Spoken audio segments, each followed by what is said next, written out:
சிந்திக்கக்கூடிய ஞான நூலாக விளங்குவது உண்மை விளக்கம் என்று சொல்லக்கூடிய ஒரு நூல். நூலினுடைய பெயரே நமக்கு சொல்லிடும் இது என்ன சொல்ல போகுது அப்படின்னு. நமக்கு சைவ சமயத்தினுடைய உண்மை அப்படின்னு சொன்னாவே என்ன பொருள்? முப்பொருள் உண்மைன்னு சொல்லுவாங்க இல்லையா? பதி, பசு, பாசம் என்று சொல்லக்கூடிய இம்மூன்றையும் தான் நமக்கு சித்தாந்த நூல்கள் விளக்கமாக சொல்லும்.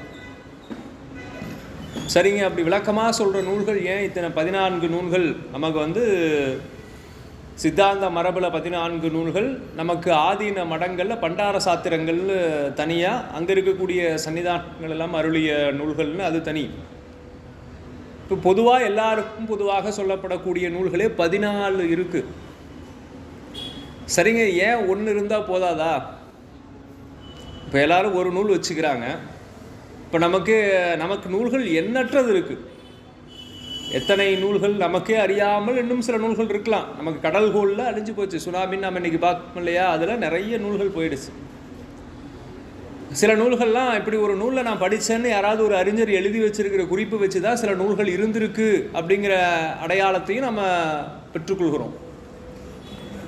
அப்போ அத்தனை நூல்கள் அழிந்து போனதுனால இப்போ ஒரு நூல் இருந்தால் நமக்கு போதும்னா, சில சமயங்களில் பார்த்தீங்கன்னா ஒரே நூல் தான் வச்சுருப்பாங்க. அதுதான் எங்களுக்கு சாத்திர நூல், அதுதான் எங்களுக்கு தோத்திர நூல், அதுதான் எங்களுக்கு எல்லாமே அப்படின்னு. நமக்கு தோத்திரங்கள்னு எடுத்துக்கிட்டால் 12 திருமுறைகள் இருக்குது. சாத்திரங்கள்னு சொன்னால் நமக்கு முதல்ல மெய்கண்டார் தொடங்கி நமக்கு சாத்திர நூல்கள். மெய்கண்டாரை அந்த சந்தானத்தில் நம்ம முதல்ல சொல்கிறோம். மெய்கண்டாருடைய காலத்துக்கு முன்னாலே நமக்கு சித்தாந்த நூல்கள் இருக்குது. அப்போ அதையெல்லாம் வரிசைப்படுத்தி 14 நூல்களாக நமக்கு கொடுத்துருக்குறாங்க. அப்போ ஏன் இத்தனை நூல்கள் நமக்கு? ஒவ்வொன்றும் எல்லா நூலும் எல்லாத்தையும் விளக்கமாக சொல்லிடாது. எல்லாத்தையும் விளக்கமாக சொல்லுவாங்கன்னாலும் ஒவ்வொருத்தர் எடுத்துக்கொள்ளக்கூடிய ஒரு குறிப்பு அப்படிங்கிறது வேறு மாதிரி இருக்கும். ஒரு உயிரினுடைய தன்மை அப்படின்னா உயிருக்கு 3 குணம் இருக்குது. மகளா எத்தனை குணம் இருக்குது? 3 குணம் இருக்குது. என்னென்ன நமக்கு இருக்குது? சாத்வீகம், தாமசம், ராஜசம் அப்படின்னு சொல்லக்கூடிய 3 குணங்கள் இருக்குது. அதனால தான் நமக்கு முக்குணங்கள் அப்படின்னு சொல்கிறோம். சரிங்க, இதெல்லாம் எப்படி ஏற்றுக்கிறது அப்படின்னு சொன்னால், நம்மளுடைய அன்றாட வாழ்க்கையிலேயே நம்ம இதை தெரிஞ்சுக்கிட்டோம்னா, இதுதான் சாத்வீக குணம், இதுதான் தாமச குணம், இதுதான் ராட்சச குணம் அப்படின்னு நாம் அதை வகைப்படுத்தி தெரிந்து கொள்ள முடியும். இப்போ அது மாதிரி இங்கே உண்மை விளக்கம் அப்படின்னு நமக்கு இந்த நூலினுடைய ஆசிரியர் திருவதிகை மணவாசகம் கடந்தார் அப்படின்னு இந்த ஞான நூலை நமக்கு அருளி செய்திருக்கார். இவர் யார் அப்படின்னு நம்ம பார்த்தோம்னா, இவர் நமக்கு புறச்சந்தான குறவரில் வரக்கூடிய முதல்ல இருக்கக்கூடிய மெய்கண்டாருடைய மாணவர். மெய்கண்டாரிடத்தில் 49 மாணவர்கள் படித்தாங்க. அதில் ஒருத்தர் தான் சித்தியாரலிய அருணந்தி சிவம். அதே போலவே மெய்கண்டாருடைய மாணவராக இருந்த மணவாசகம், திருவதிகை மணவாசகம் கடந்தார் அப்படிங்கிற ஒரு செய்த ஞான நூல் தான் இந்த உண்மை விளக்கம் அப்படிங்கிற நூல். பொதுவாகவே சித்தாந்த மரபில் முதல்ல சைவ சித்தாந்தம் கற்றுக்கொள்ளக்கூடியவர்கள் முதல்ல கற்றுக்கொள்ளக்கூடிய நூல் அப்படின்னு சொல்லும்போது இந்த உண்மை விளக்கம் அப்படிங்கிற நூலை சொல்லுவாங்க. ஏன் அப்படின்னு சொன்னால், இதுதான் நமக்கு இந்த தத்துவங்களை எல்லாம் முதல்ல எளிமையாக நமக்கு அறிமுகப்படுத்துது. இப்போ நம்ம இன்னை வரைக்கும் நம்ம நூல்களை படித்தா எதை அடிப்படையாக வச்சு படிக்கிறோம்? நமக்கு முதல்ல ஆரம்ப பள்ளிக்கூடத்தில் சொல்லிக் கொடுத்த உயிரெழுத்துக்கள், மெய்யெழுத்துக்கள், உயிர்மெய் எழுத்துக்கள், அதை வச்சு தான் நம்ம இன்னைய வரைக்கும் எந்த நூலாக இருந்தாலும் நம்ம படிச்சுட்டு இருக்கோம். தமிழ் மொழியில் நமக்கு தெரிந்த மொழியில் நம்ம படிக்கும்போது, ஆங்கிலத்தில்னா அந்த 26 எழுத்துக்களை தான், அதை வச்சு தான் நம்ம முழுக்க கற்றுக்கொள்கிறோம் இல்லையா? அதை போல் மற்ற நூல்களுக்கு முன்னாக ஒரு அறிமுகமாக இருக்கக்கூடிய நூல் இந்த தத்துவங்கள்லாம் என்ன, அதனுடைய வடிவம் என்ன அப்படிங்கிறத சில கேள்வியாக அவர் தன்னுடைய குருநாதரிடத்தை கேட்டு, குருநாதர் நமக்கு பதில் சொல்வதைப் போல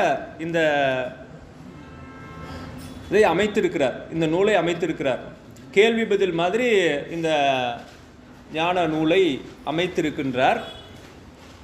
அப்புறம் வழக்கமாக நூல் செய்யும்போது சில வழிமுறைகள், வழக்கமான அந்த வழக்கங்கள் அப்படின்னு சொல்லுவாங்க இல்லையா, அதன்படி முதல்ல விநாயகர் வணக்கத்தோட இந்த நூலை தொடங்குறார். மொத்தம் 54 பாடல்கள் இருக்குது.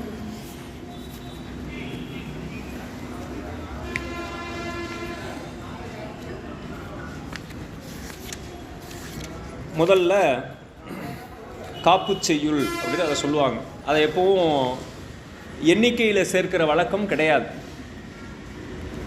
நீங்கள் சொல்லும்போது சொல்லுவாங்க, அது நமக்கு குழப்பம் இருக்கும். பார்த்தோம்னா என்னங்க 54 பாட்டு, நீங்கள் 55 இருக்குது. இப்போ இந்த மாலையை போட்டிருக்கிறவங்களுக்கே தெரியும், உத்திராட்ச மாலையில் போட்டிருக்கும்போது 54 மணின்னு சொல்லுவாங்க. ஆனால் என்னென்னா 54 இருக்குமா? 55 இருக்கும். அப்படின்னா எங்கே 55 அப்படின்னா இதுதான் இங்கே மேலே இருக்கும். இதை வந்து எண்ணிக்கையில் சேர்க்க மாட்டாங்க. இதை வந்து இந்த மணியை எண்ணிக்கையில் சேர்க்க மாட்டாங்க. இது வந்து இதுக்கு பேர் குருமணி அப்படின்னு பேர். அப்போ நம்ம வந்து தீக்கி வாங்கின நண்பர்களுக்கெல்லாம் தெரியும், நம்ம வந்து முதல்ல குருமணியை ஒழித்து தான் நம்ம எண்ணவே ஆரம்பிக்கணும். அதை எண்ணிக்கையில் கொண்டு வரக்கூடாது. அதற்கு அடுத்து நம்ம வந்து குருமணியிலிருந்து என்ன ஆரம்பிக்கணும், அதுக்கு அடுத்த இதிலிருந்து தான் என்ன ஆரம்பிக்கணும். ஆனால் தொடங்கும் போது குருமணியை, அதாவது நம்ம எந்த ஒரு வழிபாட்டை தொடங்கினாலும் நம்ம குருநாதரை நினச்சி தான் தொடங்கணும். அடுத்து என்ன செய்வாங்க, நூல் செய்யக்கூடிய மரபில் காப்பு செய்யுள் அப்படின்னு சொல்லி விநாயகரை வழிபட்டு தொடங்குவது ஒரு மரபு. மெய்கண்டார் தான் அந்த மரபை தொடங்குறார். விநாயகரை சிவஞான போதம் எடுத்து பார்த்தீங்கன்னா இருக்கும், கல்லால் சரி பாருங்கள். அப்போ அந்த இதெல்லாம் நமக்கு நினைவில் இருக்கணும். குறைஞ்சபட்சம் சித்தாந்த மாணவர்கள் எந்த நூலை நினைவில் வச்சிருக்கிறோமோ இல்லையோ, சிவஞான போதத்தினுடைய எத்தனை சூத்திரம், 12 சூத்திரமும் நம்ம மனப்பாடமாக இருக்கணும். மற்றதெல்லாம் பெருசு சின்னது அப்படின்னு இல்லை. சிவஞான போதம் தெரிஞ்சுக்கிட்டோம்னா அதனுடைய விரிவு தான் சிவஞான சித்தியார். சிவஞான சித்தியார் பார்க்கும்போது நமக்கு ஐயா நடத்துவாங்க. ஒரு பழமொழி ஒன்று சொல்லுவாங்க அந்த காலத்தில், இன்னைக்கெல்லாம் மருந்து மாறிக்கிட்டே இருக்குது.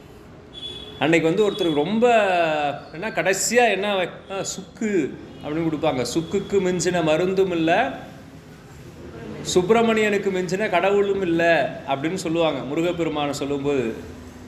அதுக்கு முன்னால் ஒரு வரி இருக்குது. நமக்கு தான் எப்போவுமே காலகாலமாக பாதியை சொல்லித்தானே பழக்கம். சித்திக்கு மிஞ்சின நூல் இல்லைன்னு பேர் உண்டு. சிவஞான சித்தியாருக்கு மேலே ஒரு நூலை வைக்கவே முடியாது, அவ்வளோ சிறப்புடைய நூல். ஏன்னா அதில் 2 இருக்குது, பரபக்கம் சுபக்கம்னு 2 இருக்குது. இப்போ நாமெல்லாம் என்ன இப்போ நினச்சிப்போம் அப்படின்னா, நாட்டில் எப்போவுமே எல்லா இடத்துலையும் நல்லவர்கள் மட்டுமே இருப்பாங்க அப்படிங்கிறது நல்லவர்களுடைய நினைப்பு. அவங்களுக்கு போக போக அனுபவமாக ஆகத்தான் என்ன தெரியும், நாட்டில் கெட்டவர்களும் இருக்கிறார்கள் அப்படிங்கிறது கொஞ்சம் கொஞ்சமாக தெரிஞ்சுக்குவோம்.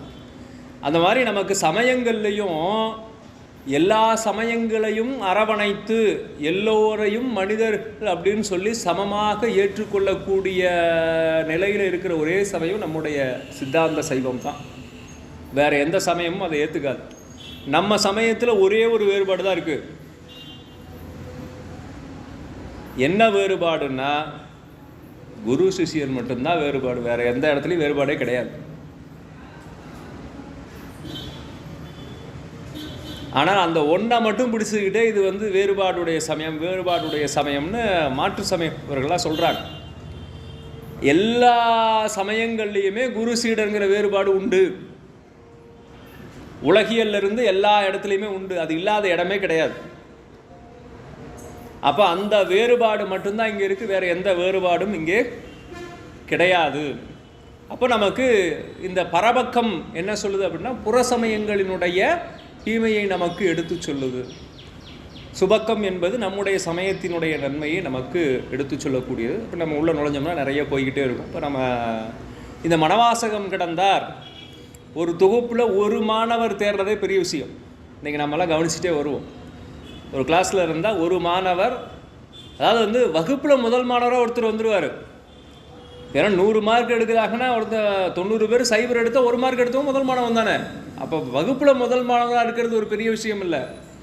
ஆனால் அந்த திறமை, வகுப்பில் ஒரே மாணவன் 100 மார்க் எடுக்கிறான் அப்படின்னு சொன்னால் அது அவனுடைய திறமை. அப்படி 100 மார்க் எடுத்தாலும் வெளியில் புகழ் பெற்று விளங்கணும். வெளியில் புகழ் சாதாரணமாக வந்துடாது. வகுப்பில் புகழ் அடைஞ்சிடலாம். வகுப்பில் படித்தவர்களும் புகழ் அடையலாம், படிக்காதவங்களும் புகழ் அடையலாம். அந்த புகழ்லேயே 2 வகை இருக்கு இல்லையா? நேர்மறையான புகழ்ச்சி உண்டு, எதிர்மறையான புகழ். அப்படியெல்லாம் இல்லாமல் ஒரு சிறந்த புகழடைந்த ஒரு மாணவனை தேர்ந்தெடுக்கிறதே கஷ்டம். ஆனால் மெய்கண்டாருடைய மாணவரில் அருள்வந்து சிவமும் நூல் செய்து சிறப்பு பெற்றிருக்கிறார்.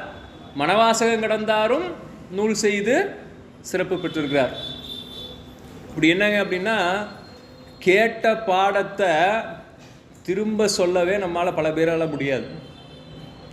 அதை கொண்டு இன்னொரு நூல் உருவாக்கணும் அப்படின்னா அதற்கு இன்னும் மேம்பட்ட அறிவு வேண்டும். அப்படி செய்த 2 மாணவர்கள் நம்முடைய மணவாசகம் கடந்தார். அவருக்கு அந்த பேரை பாருங்க, மனம் வாசகம் கடந்தார். உலகெல்லாம் உணர்ந்து ஓதற்கரியவன், இறைவனுடைய பெயர் தான். எப்படி ஆரம்ப வகுப்புகளில் நம்ம சொல்லியிருப்போம், எல்லா சொல்லும் பொருள் குறித்தனவேன்னு தொல்காப்பியர் சொல்கிற மாதிரி சொல்லுன்னு இருந்தால் பொருள் இருக்கணும். பொருள் இருந்தால் தான் அது சொல்லு, இல்லைன்னா அது சொல் அல்ல. அப்படி இருக்கக்கூடிய நிலையில் எல்லா பெயரும் சிவபெருமானுடைய பெயர் தான். அதை அடுத்து பின்னால் வர்றவங்க வாங்கி வச்சுக்கிறாங்க. இப்போ யோசிச்சு பாருங்கள், ஒவ்வொருத்தருடைய பேரையும் யோசிச்சு பாருங்களேன். அது கண்டிப்பாக தேர்ந்தீங்கன்னா, உண்மையான வரலாற்றை தேர்ந்தீங்கன்னா அது கண்டிப்பாக சிவபெருமானுடைய பேராக தான் இருக்கும். அதுக்கப்புறம் அதை பின்னால் வேறு யாராவது ஒருத்தர் பயன்படுத்தி புகழடைந்து அது அவருடைய பேராக மாறியிருக்கும். சரி, அந்த போல் இவர் மணவாசகம் கடந்தார்னு அவருக்கு பெயர் வைத்திருக்கிறாங்க. அதாவது ஞான நிலையில் ரொம்ப முதிர்ச்சி அடைந்த நிலையிலே இருக்கக்கூடியவர் அப்படிங்கிறது அவருடைய பெயருக்கான பொருள். அடுத்து நம்ம காப்புச்செய்யுள் உண்மை விளக்கம் நூலுக்குள்ளே போகலாம். வன்மை தரும் ஆகம நூல் வைத்த பொருள் வழுவா உண்மை விளக்கம் உரை செய்ய தின்மதம் சேர் அந்தி நிற தந்திமுக தொந்தி வயிற்று ஐங்கரனை பந்தமர புந்தியுள் வைப்பாம். வன்மை தரு ஆகம நூல். வன்மை அப்படின்னு ஒரு சொல்கிறோம்.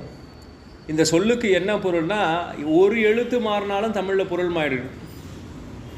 வன்மை அப்படின்னு நம்ம சொல்கிற இயல்பாக உலக வழக்கில் சொல்லும்போது 3 சுழி நா போட்டோம்னா வள்ளல் தன்மை உடையது அப்படின்னு பொருள். 2 சுழி நா போட்டோம்னா அது வன்மை எப்படி அறம் ஆக இருக்கிறதோ அதே 2 சுழி நா போட்டால் அது மரமாக மாறிடும். வன்மைனா வலிமை, வீரம் அப்படிங்கிற பொருள். இங்கே 3 சுழி நா இன்னும் இருக்கும். வன்மை தரும், அதை இலக்கணமாக சொல்லணும்னா டன்னகரம் ரன்னகரம்னு சொல்லுவாங்க. டாக் அடுத்து வர்றதுனால டன்னகரம் அப்படிங்கிறது ஒரு பொருள். இன்னொன்று, பெரும்பாலும் இந்த 2 எழுத்தும் ஒன்றா தான் இருக்கும். பெரும்பாலும் அந்த மாதிரி வரும். சில சொல்லெல்லாம் எடுத்து பார்த்தீங்கன்னா இந்த நாக்கு அடுத்து டா தான் இருக்கும், இல்லைனா டாக் அடுத்து தான் வர்ற மாதிரி இருக்கும். அதனால் அதை சொல்லுவாங்க. வன்மை தரும் ஆகம நூல். ஆகமம் அப்படிங்கிறது சிவபெருமான் அருளிய அந்த நூல். வைத்த பொருள், அதில் ஆகமத்தில் சில பொருள், என்ன பொருள் வைத்திருக்கிறார்கள் அப்படின்னு சொன்னால், சரியை, கிரியை, யோகம், ஞானம் என்று சொல்லக்கூடிய 4 நிலை. அந்த வைத்த பொருள் வழுவா உண்மை விளக்கம் உரை செய்ய, அந்த ஞான பாகம் அப்படின்னு சொல்லக்கூடிய அந்த பிரிவில் தான் பதி, பசு, பாசம் என்று சொல்லக்கூடிய இந்த முப்பொருள் உண்மை விளக்கப்பட்டிருக்கு. அதனால் அந்த உண்மை விளக்கம், அதை பற்றிய ஒரு விளக்கம் உரை செய்ய. உண்மை விளக்கம்னு இங்கே நூல் பேரை ஆசிரியரே நமக்கு சொல்லிடுறார். சில நூல்களுக்கெல்லாம் ஆசிரியர் பெயர் சொல்ல மாட்டார், பின்னால் வந்தவங்க பெயர் வைத்திருப்பாங்க. அல்லது ஆசிரியர் சொன்ன பெயர் மாறி பின்னால் வந்தவங்க வச்ச பேர் தான் நின்றுருக்கும். இன்றைக்கி நாம் சொன்ன உடனே 12ஆம் திருமுறைன்னு கேட்டால் என்ன சொல்லுவோம்? பெரிய புராணம். ஆனால் அந்த நூலினுடைய பெயர் பெரிய புராணம்னா சேக்கிழார் சொன்னார் இல்லை, திருத்தொண்டர் புராணம்னு சொன்னார். நமக்கு தான் எதையுமே சின்னதாக சொன்னால் தானே பிடிக்கும், சுருக்கிடணும், பேரை பாதி தான் கூப்பிடுவோம். இப்போ நமக்கு நம்மளுடைய மொழியில் திறவுகோல் அப்படின்னு ஒரு சொல் இருக்குது. அதை எப்போவாது நம்ம சொல்கிறோமா? சொல்ல மாட்டோம். நமக்கு அதை விட சுலபமாக சாவி அப்படின்னு ஒரு 2 எழுத்து சொல் தேவைப்படுது. இப்போ அதுவும் கிடையாது. யார் கஷ்டப்பட்டு 2 எழுத்து சொல்கிறது? கீ, ஒரே எழுத்து. அப்போ நமக்கு எது எளிமையாக இருக்கோ அதை தான் நம்மளால் பற்றி கொள்ள முடியும் அப்படின்னு சொல்கிறாங்க. அதுபோல தான் நம்முடைய சமயம் ஆரம்பத்தில் நமக்கு ரொம்ப எளிமையை கொடுக்கும். யாரெல்லாம் சைவர்கள் அப்படின்னு கேட்டால், யாரெல்லாம் திருநீறு பூசினார்களோ அவர்களெல்லாம் சைவர்கள். சரிங்க, ரைட், ஓகே. அது எப்போ? ஆரம்ப நிலையில். அதுக்கு அடுத்து பின்னால் வரும் பாருங்க, யாரெல்லாம் சைவர்கள் அடியார்கள் அப்படின்னு சொன்னால் அகத்திலக்கணம் 10ம் புறத்திலக்கணம் 10ம் நிறைந்து இருப்பவரே அடியார்.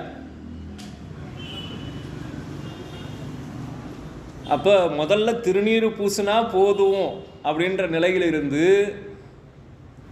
20 குவாலிஃபிகேஷன், 20 தகுதிகள் உங்களுக்கு இருந்தால் தான் நீங்கள் அடியாராக முடியும்னு சொல்லுது நம்முடைய சமயம். அதனால் பற்றுதற்கு எளிய சமயமும் நம்மளுடைய சமயம்தான், கடைப்பிடிப்பதற்கு கடினமான சமயமும் நம்முடைய சமயம்தான்.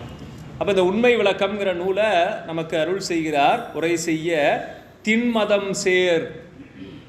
திண்மதம் அப்படின்னு சொன்னால் அந்த மதநீர் பொழியக்கூடிய யானை. ஆனால் விநாயகப் பெருமானுக்கு அப்படி மதநீர் வரக்கூடிய யானையா அவர் அப்படின்னா இல்லை.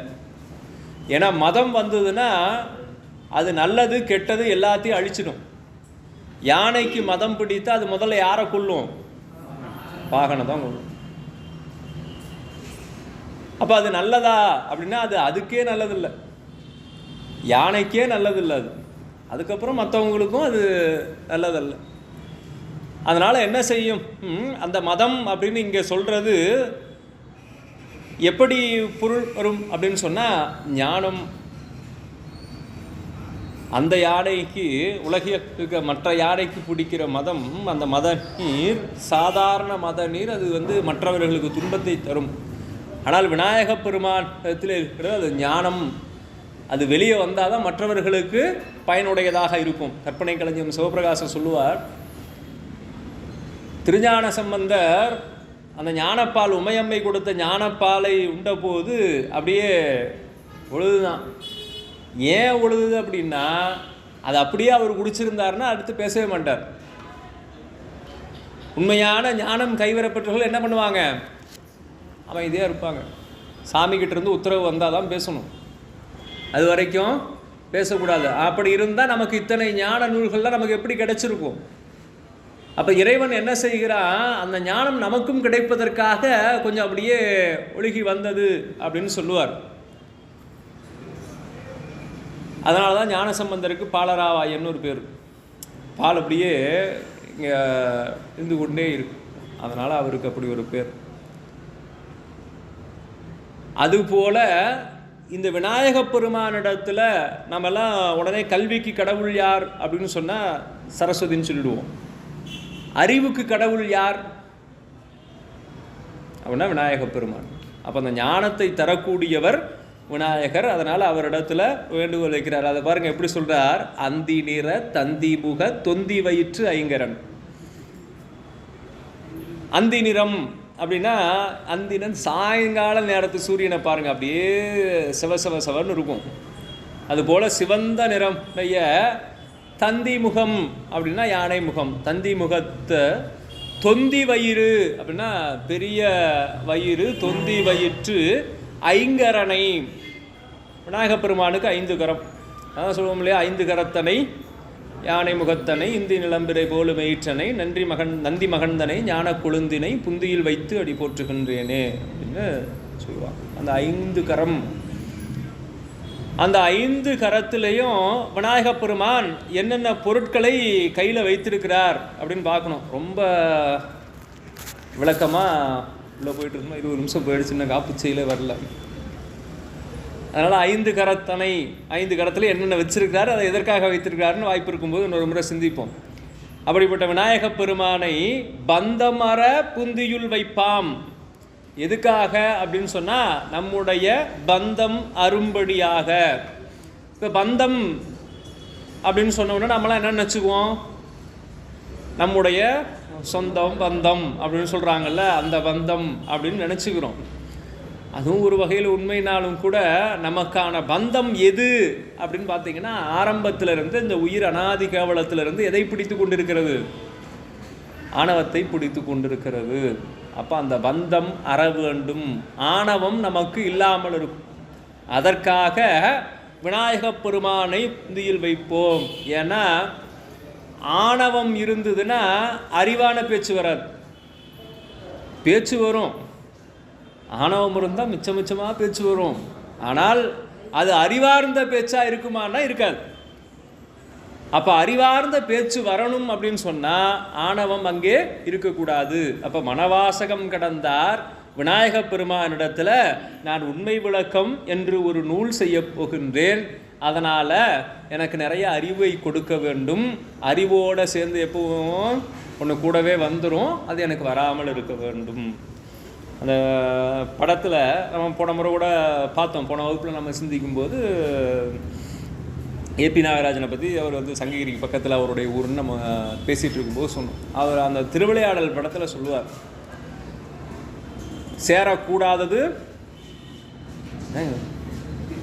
எல்லாருக்கும் மனப்பாடமான வசனம்னா ஒருத்தரும் சொல்ல மாட்டேங்கிறீங்க. சேரக்கூடாதது அறிவும் பணமும், சேர்ந்தே இருப்பது வறுமையும் புலமையும். அதெல்லாம் ஒரு முறை அப்படியே ரிவைண்ட் பண்ணி பாருங்க. அப்போ அறிவும் பணமும் சேர்ந்திருந்தா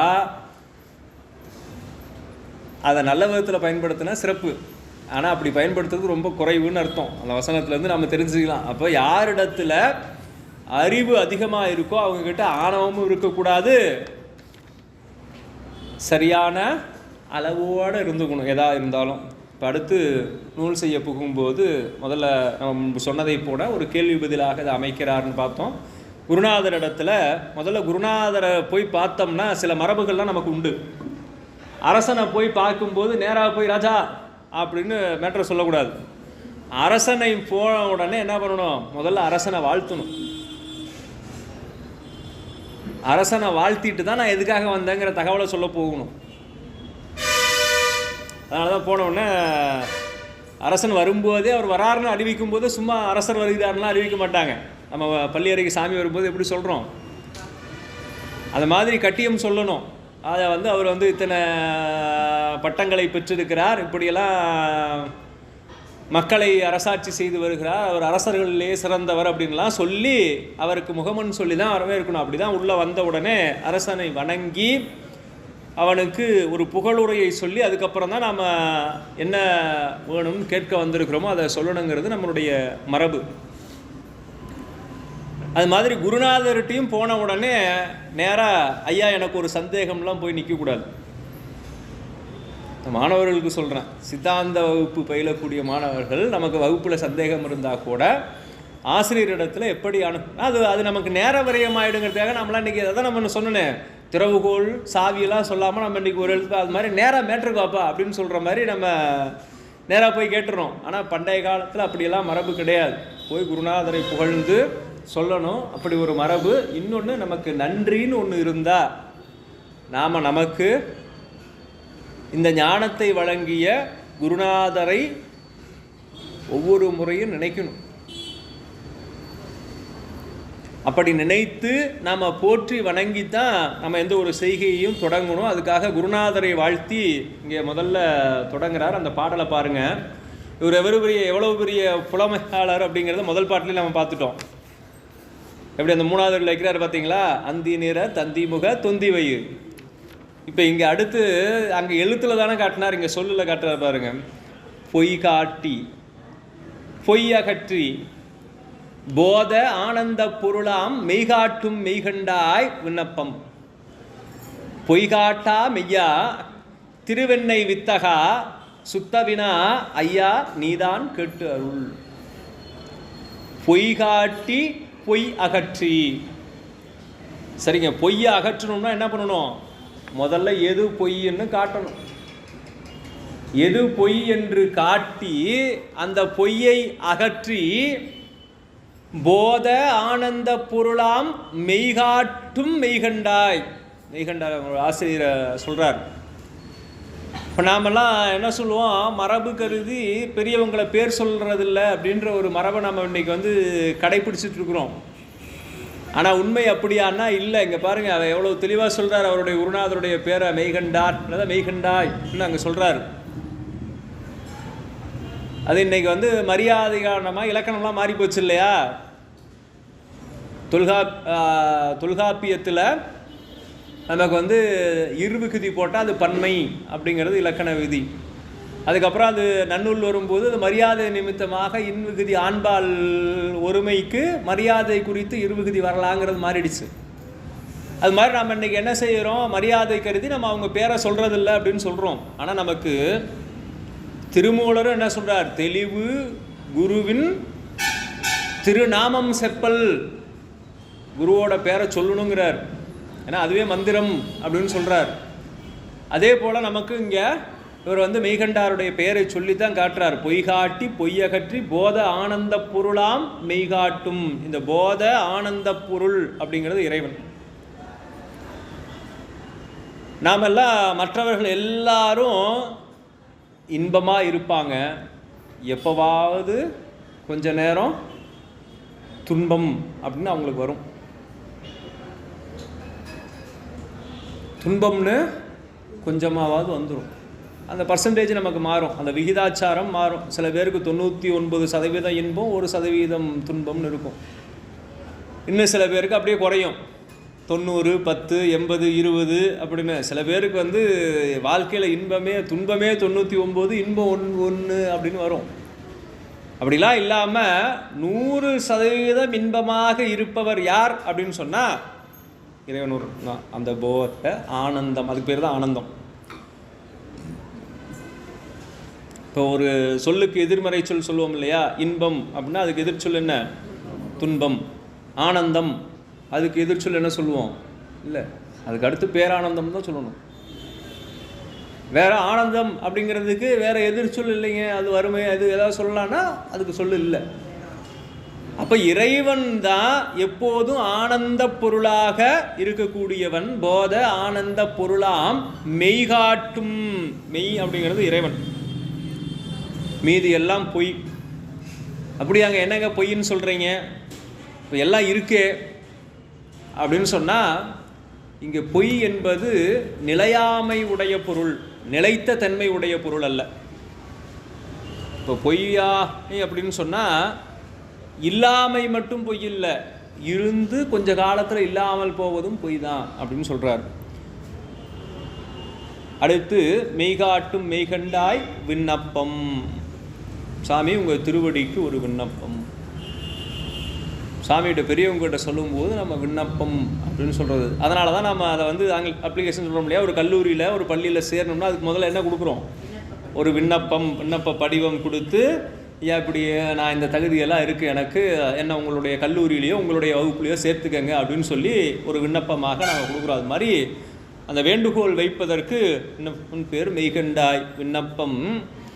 பொய் காட்டா மெய்யா. என்னங்க மேலே பொய் காட்டினாரு, இங்கே பொய் காட்டா அப்படிங்கிறாரு. அப்படின்னா ஃபஸ்ட்டு இதுதான்ப்பா பொய், அதை விட்டுருன்னு சொல்லிட்டாரு. திரும்ப அதுக்கப்புறம் அந்த பொய்யை உங்கள் கண்ணில் காட்டவே மாட்டார். பொய்யை ஒரு முறை விளக்கிட்டா நம்ம திரும்ப காட்ட மாட்டார். ஏங்க இந்த ஒரு பெரிய கெட்ட பழக்கங்க, இந்த விட்டுருங்க அப்படின்னா, அப்படிலாம் விட முடியாதுங்க. என்னங்க இப்படி சொல்கிறீங்க, நானே 10-15 முறை விட்டுருக்கிறேன், நானே 10-15 முறை விட்டுருக்கிறேன்னா விட்டுட்டேன்னு சொல்லிட்டு திரும்ப மறுபடியும் அதே பழக்கத்துக்கு ஆளாயிட்டார். அப்போ திரும்ப வந்துடுமா அப்படின்னா இங்கே இருக்கிற வரைக்கும் வராது அப்படின்னு சொல்கிறார். அப்போ இந்த பொய் காட்டா மெய்யா திருவெண்ணை வித்தகா, திருவெண்ணை நல்லூரில் இருக்கக்கூடிய வித்தகராகிய மெய்கண்டதேவருக்கு சுத்த வினா ஐயா நீதான் கேட்டு அருள். இங்கே வினா அப்படின்னு சொன்ன உடனே கேள்வி கேளுங்க அப்படின்னா எதை வேணாலும் கேட்கக்கூடாது. ஐயா நீங்கள் வருந்தாசா அப்போ அப்படியெல்லாம் கேள்வி கேட்கறது கேள்வி அல்ல.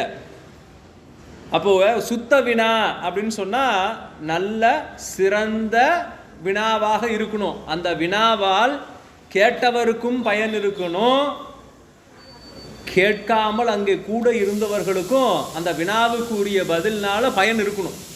ஆசிரியர் சொல்லும்போது அப்படி கேட்குற வினா தான் சிறந்த வினா.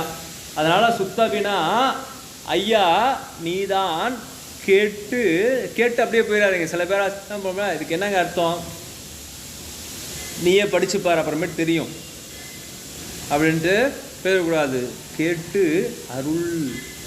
அருள் செய்யணும். எப்படி அருள் செய்யணும்னா நீ கேட்ட கேள்விக்கு இதுதான் சரியான விடை அப்படின்னு சொல்லி அருள் செய்யணும் அப்படின்னு சொல்லி குருநாதரிடத்தில் வேண்டிக் கொண்டு வினாக்களை தொடுக்க ஆரம்பிக்கிறார். 2வது பாட்டில் 6 தத்துவம் ஏது, ஆணவம் ஏது, அன்றேதான் மாறா வினை ஏது, மற்றவற்றின் வேறு ஆகா நான் ஏது, நீ ஏது, நாதன் நடம் அஞ்செழுத்து தான் ஏது, தேசிகனே சாற்று.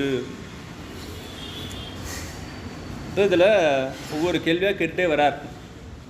ஒரு கேள்வி கேட்டு அடுத்து திரும்ப பதில், ஒரு கேள்வி கேட்டு திரும்ப பதில்லாம் சொல்லலை.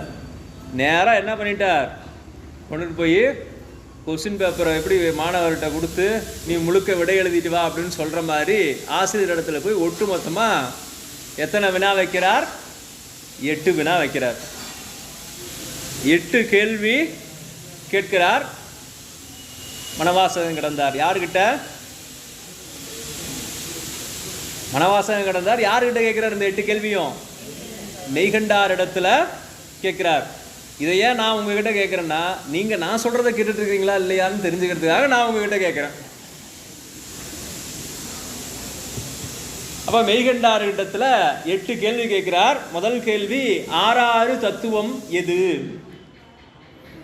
6 தத்துவம் 36 தத்துவம். ஏன் 36ன்னு சொல்கிறோம், 6 கூட்டல் 6 கூட இருக்கலாம்ல, 6 6 12 தானே. ஏன்னா நம்முடைய இலக்கியத்தில் சில நுட்பங்கள்லாம் வச்சுருக்குறாங்க. நம்ம இந்த பெருக்கள்லாம் இன்றைக்கி கணக்கில் பயன்படுத்துகிற மாதிரி சேர்த்து சொன்னாங்க அப்படின்னு சொன்னால் அது பெருக்கல்னு அர்த்தம். இடையில் அம்ங்கிற அந்த சாயையெல்லாம் போட்டு சொன்னாங்கன்னா அது கூட்டல்னு அர்த்தம். அந்த வேறுபாடு அப்படியே பாடல்லையே காட்டுவாங்க. அப்போ 6 6 36. அப்போ அது 12 இல்லைன்னு ஏன் சொல்கிறோன்னா 6 6 36 அப்படின்னு 36 தத்துவம். நமக்கு நிறைய சித்தாந்த வகுப்புகள் இங்கே வந்ததுனால 36 தத்துவம் 36 தத்துவம்னு கேட்டதுனால நமக்கு உடனே 6 6னோடனே 36க்கு நம்மளுடைய கவனம் போயிடுது. இப்போ 6 6 36 தத்துவங்கள் ஏது, 36ஆக வைத்து எண்ணப்படக்கூடிய தத்துவம் சொல்கிறாங்களே அதனுடைய இயல்பு என்ன, அது என்ன அப்படின்னு கேட்குறார்.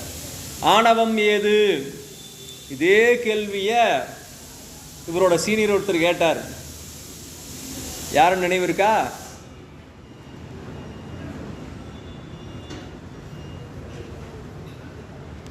இதே ஆசிரியர் இடத்துல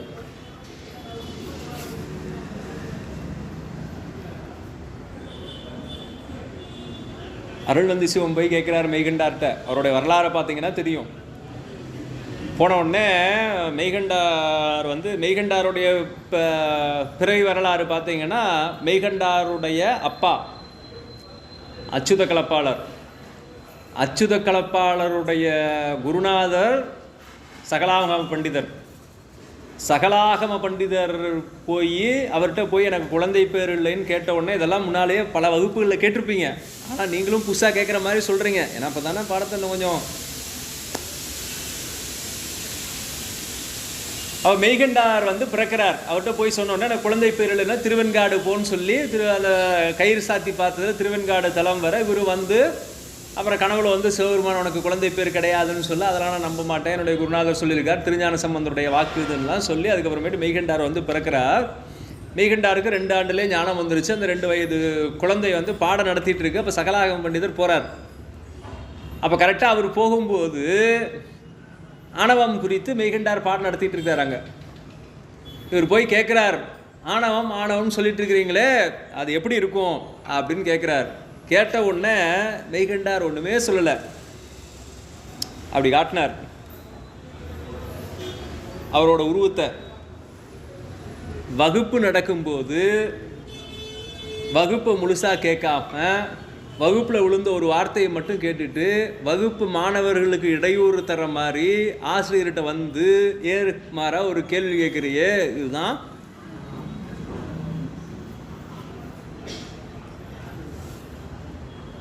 சரி. அவர் படித்தவர் புரிந்து கொண்டார். இதே படிக்காத ஒருத்தர் இப்படி காட்டினா அவருக்கு அவர் நம்மளை தான் சொல்கிறாரு, நாம தான் ஆணவம் அப்படிங்கிறது புரியுமானா புரியாது. அப்போ ஆசிரியர் பாடம் நடத்துறது புரியணும்னா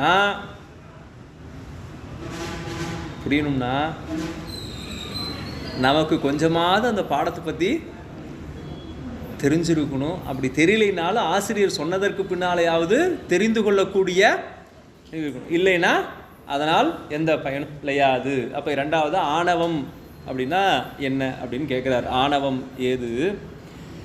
அன்றேதான் மாறா வினையேது. அடுத்து அந்த ஆணவத்தோடு எப்போவுமே இருக்கக்கூடிய அந்த வினையாகிய கண்மம். நமக்கு கண்மம் 2 இருக்கு இல்லையா, நல்வினை தீவினை, அது 2 தான் கண்மம். அப்போ அந்த கண்மம் என்பது எது அப்படின்னு கேட்கிறார். பின்னால் அடுத்து மற்ற இவற்றின் வேறாக நான் ஏது?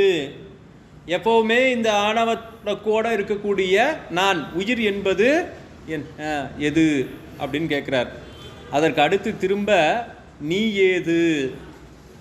அப்போ இந்த தலையிலிருந்து என்னை விடுவிப்பதற்காக ஞானமே வடிவாக வந்திருக்கக்கூடிய நீங்கள் யார் அப்படின்னு கேட்குறார்.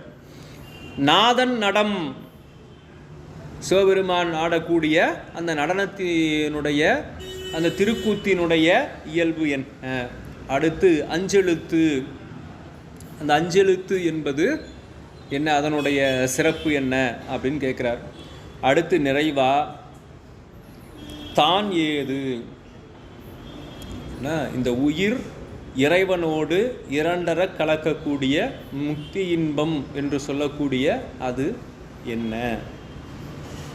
தேசிகனே சாற்று, குருநாதரே எனக்கு இதையெல்லாம் விளக்கமாக சொல்லுங்கள்னு 8 வினாக்கள். முதல்ல தத்துவங்கள் 36 தத்துவங்கள் உடைய இயல்பு கேட்கிறார். 2வது ஆணவம்னா என்னன்னு கேட்கிறார். அடுத்து கண்மம்னா என்னன்னு கேட்கிறார். அதுக்கு அடுத்து இவற்றோடு இருக்கக்கூடிய உயிர், அதாவது உயிரினுடைய தன்மை என்னன்னு கேட்கிறார். அதுக்கு அடுத்து எனக்கு இந்த ஞானத்தை தர, இந்த தீமையிலிருந்து நீங்கி நான் நன்மை பற்றுகின்ற ஞானத்தை தரவல்ல நீங்கள் யார் அப்படின்னு கேட்கிறார். அடுத்து இறைவனுடைய திருக்கூத்தினுடைய இயல்பு எதுன்னு கேட்கிறார். அடுத்து ஐந்தெழுத்தினுடைய இயல்பு எதுன்னு கேட்கிறார்.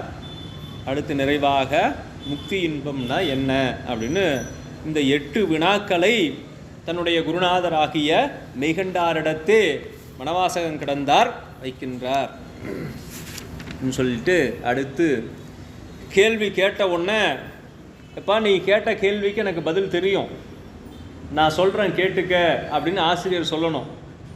அப்படி இல்லைன்னா எனக்கு தெரியல, என்னோட ஆசிரியர்கிட்ட கேட்டு வந்து சொல்கிறேன்னு சொல்லணும். அப்படி இல்லைன்னா இருப்பா கொஞ்சம் டைம் கொடு நான் பார்த்துட்டு சொல்கிறேன்னு சொல்லணும். இது 3மே சொல்லாமல் போயிட்டாருன்னா ஒன்று அது சரியான கேள்வி இல்லைன்னு அர்த்தம், இன்னொன்று அந்த கேள்விக்கு விடையே இல்லைன்னு அர்த்தம், 3வது தான் அந்த ஆசிரியருக்கு விடை தெரியலைன்னு அர்த்தம். சரி, அப்போ இப்போ உள்ளபடியே சொன்ன உடனே ஆசிரியராகிய மெய்கண்டார் இப்போ சொல்கிறார், உள்ளபடி இத்தை உரைக்க கேள் சொல்லிட்டார். நான் சொல்கிறேன்ப்பா நீ கேட்டுக்க. உன் தனக்கு வள்ளல் அருளால் அன்று வாய் மலர்ந்த தெல்லிய சீர் ஆகமங்கள் சொன்ன அடைவிலே ஆனந்த யோகம் நிகழ் புதல்வா உற்று.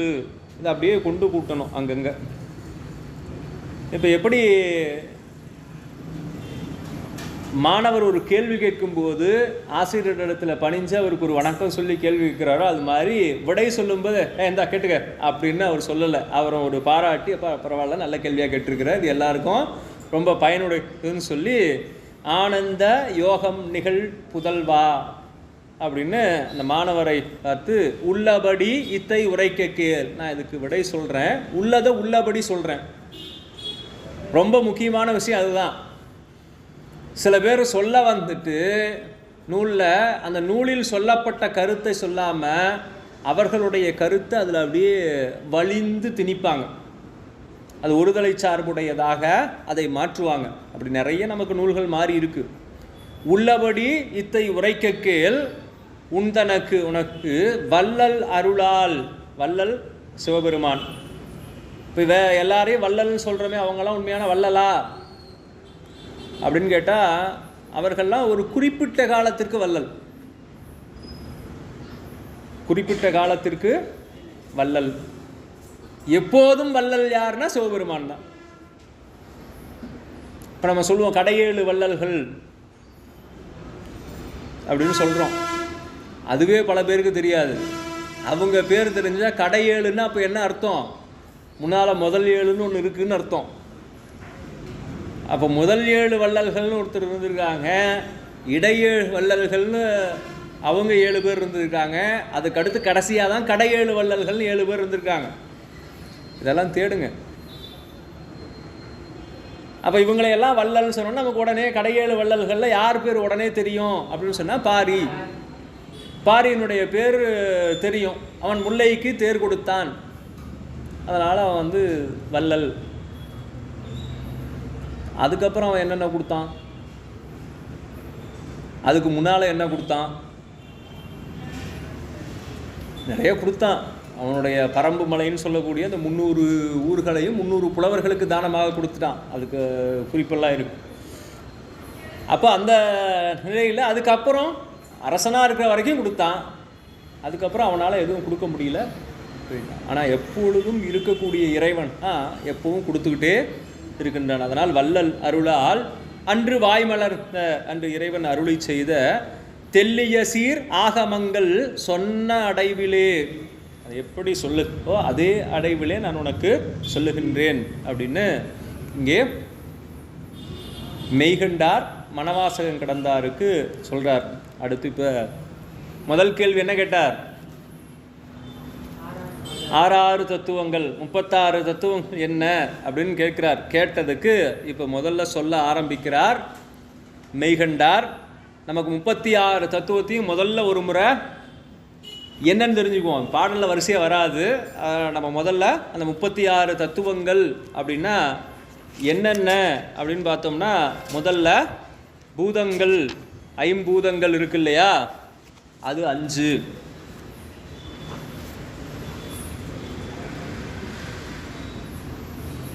நிலம், நீர், நெருப்பு, காற்று, ஆகாயம் என்று சொல்லக்கூடிய 5.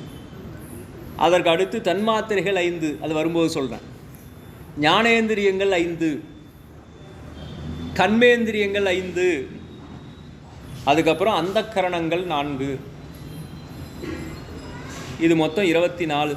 ஃபஸ்ட்டு பூதங்கள் 5, தன்மாத்திரைகள் 5, அதுக்கப்புறம் ஞானேந்திரியங்கள் 5, கண்மேந்திரியங்கள் 5, அந்தக்கரணங்கள் 4, 24. இந்த 24க்கும் ஆன்ம தத்துவங்கள் அப்படின்னு பேர். நமக்கு இந்த 36 தத்துவத்தை 3ஆக பிரிச்சிடுறாங்க. ஆன்ம தத்துவம், வித்யா தத்துவம், சிவதத்துவம் அல்லது சுத்த தத்துவம், இந்த 3ஆக பிரிக்கிறாங்க. அதில் முதல்ல இந்த 24 தத்துவங்கள் ஆன்ம தத்துவங்கள். ஏன் மற்ற சமயத்தை விட சைவம் சிறந்தது அப்படின்னு சொல்கிறாங்கன்னா, வைதிக சமயங்களான மற்ற சமயங்கள் கூட இந்த 24 தத்துவங்களோடு நின்றுது. ஒரு சில சமயங்கள் மட்டும்தான் அதற்கு அடுத்து 24ஓட சேர்த்து பின்னால் சிவதத்துவங்களில் சுத்த தத்துவங்களில் வரக்கூடிய நாதம் தத்துவங்களை இருக்காங்க. மொத்தம் 26ஓட எல்லா சமயங்களும் உலகத்தில் இருக்கக்கூடிய அத்தனை சமயங்களும் நின்று. அதற்கு அடுத்து இதை 36ஆக சொல்லக்கூடியது நம்முடைய சித்தாந்த சைவம் என்று சொல்லக்கூடிய நம்முடைய சமயம்தான். அடுத்து வித்யா தத்துவம் 7, கடைசியாக சிவதத்துவம் அல்லது சுத்த தத்துவம் சொல்லக்கூடிய தத்துவங்கள் 5. மொத்தம் 24, 24 7 31, 31 5 36 ஆக இந்த 36 தத்துவங்கள். அதில் முதல்ல இந்த 5 பூதம் நம்ம சொல்கிறோம் இல்லையா, அதனுடைய இயல்பை இங்கே சொல்ல தொடங்குகின்றார் 4வது பாட்டில். நாற்கோணம் பூமி, புனல் நன்னு மதியின் பாதி, ஏற்கும் அனல் முக்கோணம், எப்போதும் ஆர்க்கும் அருகோணம் கால், வட்டம் ஆகாயம், ஆன்மாவுரு காயமாம் இவற்றால் உற்று. இந்த 5 வடிவம் எப்படி இருக்கும் அப்படின்னு சொல்றார். நாற்கோணம் பூமி, அப்போ 4 கோணமாக இருக்கக்கூடியது செவ்வக வடிவமாக நம்ம அதை எடுத்துக்கலாம். அப்படி இருக்கிறது பூமியினுடைய அமைப்பு வடிவம். புனல் நன்னு மதியின் பாதி, புனல்னா நீர். ஏன் நம்ம ஒவ்வொன்றையும் வரிசையாக பார்க்கணும் நம்ம முன்னாலே சொல்கிறோம் இல்லையா, அந்த வரிசை முறை மாறாமல் இருந்தால் தான் இது புரியும்.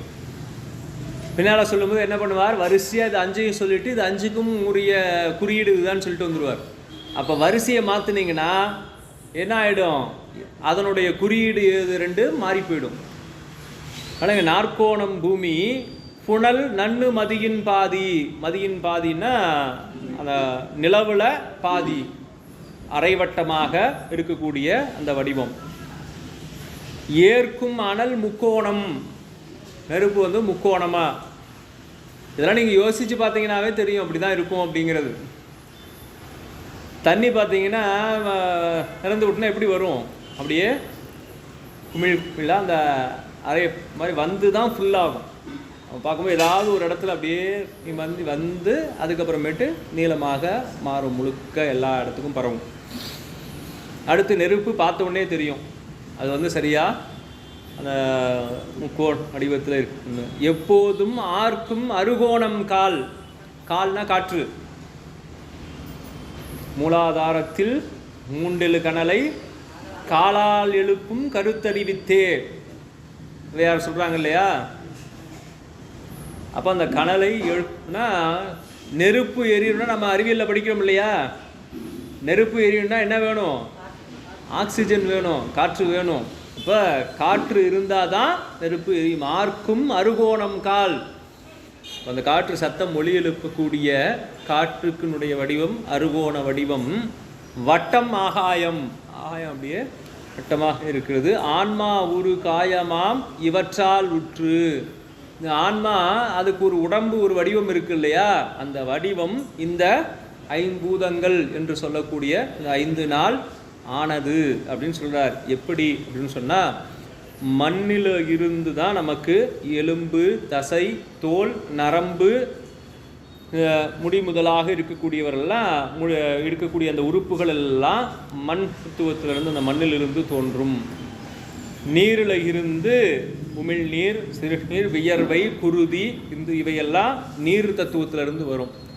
தீயிலிருந்து தான் பசி, அந்த வேட்கை, நீர் வேட்கை, தண்ணி வேணும்னு அந்த தாகம் என்று சொல்லக்கூடிய அந்த இது, சோம்பல், ஒன்றோடு ஒன்று இதெல்லாமே நெருப்பு தத்துவத்தினால் ஆகக்கூடியது அப்படின்னு சொல்கிறார். அடுத்து இந்த காற்றினால தான் நம்ம ஓடுதல், நடத்தல், இந்த அமர்தல், இப்படி இருக்கக்கூடிய இந்த தாண்டுதல், இந்த மாதிரியானது எல்லாம் இயங்குகிறது எல்லாமே காற்று தத்துவத்தினால் நிகழ்கின்றன.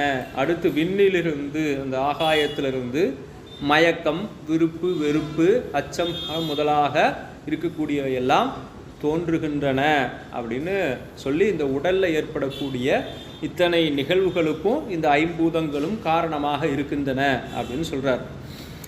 அடுத்து திரும்ப இந்த பஞ்சபூதங்களினுடைய நிறம் என்ன எழுதுங்கிறத அடுத்து 5வது பாட்டில் சொல்கிறார்.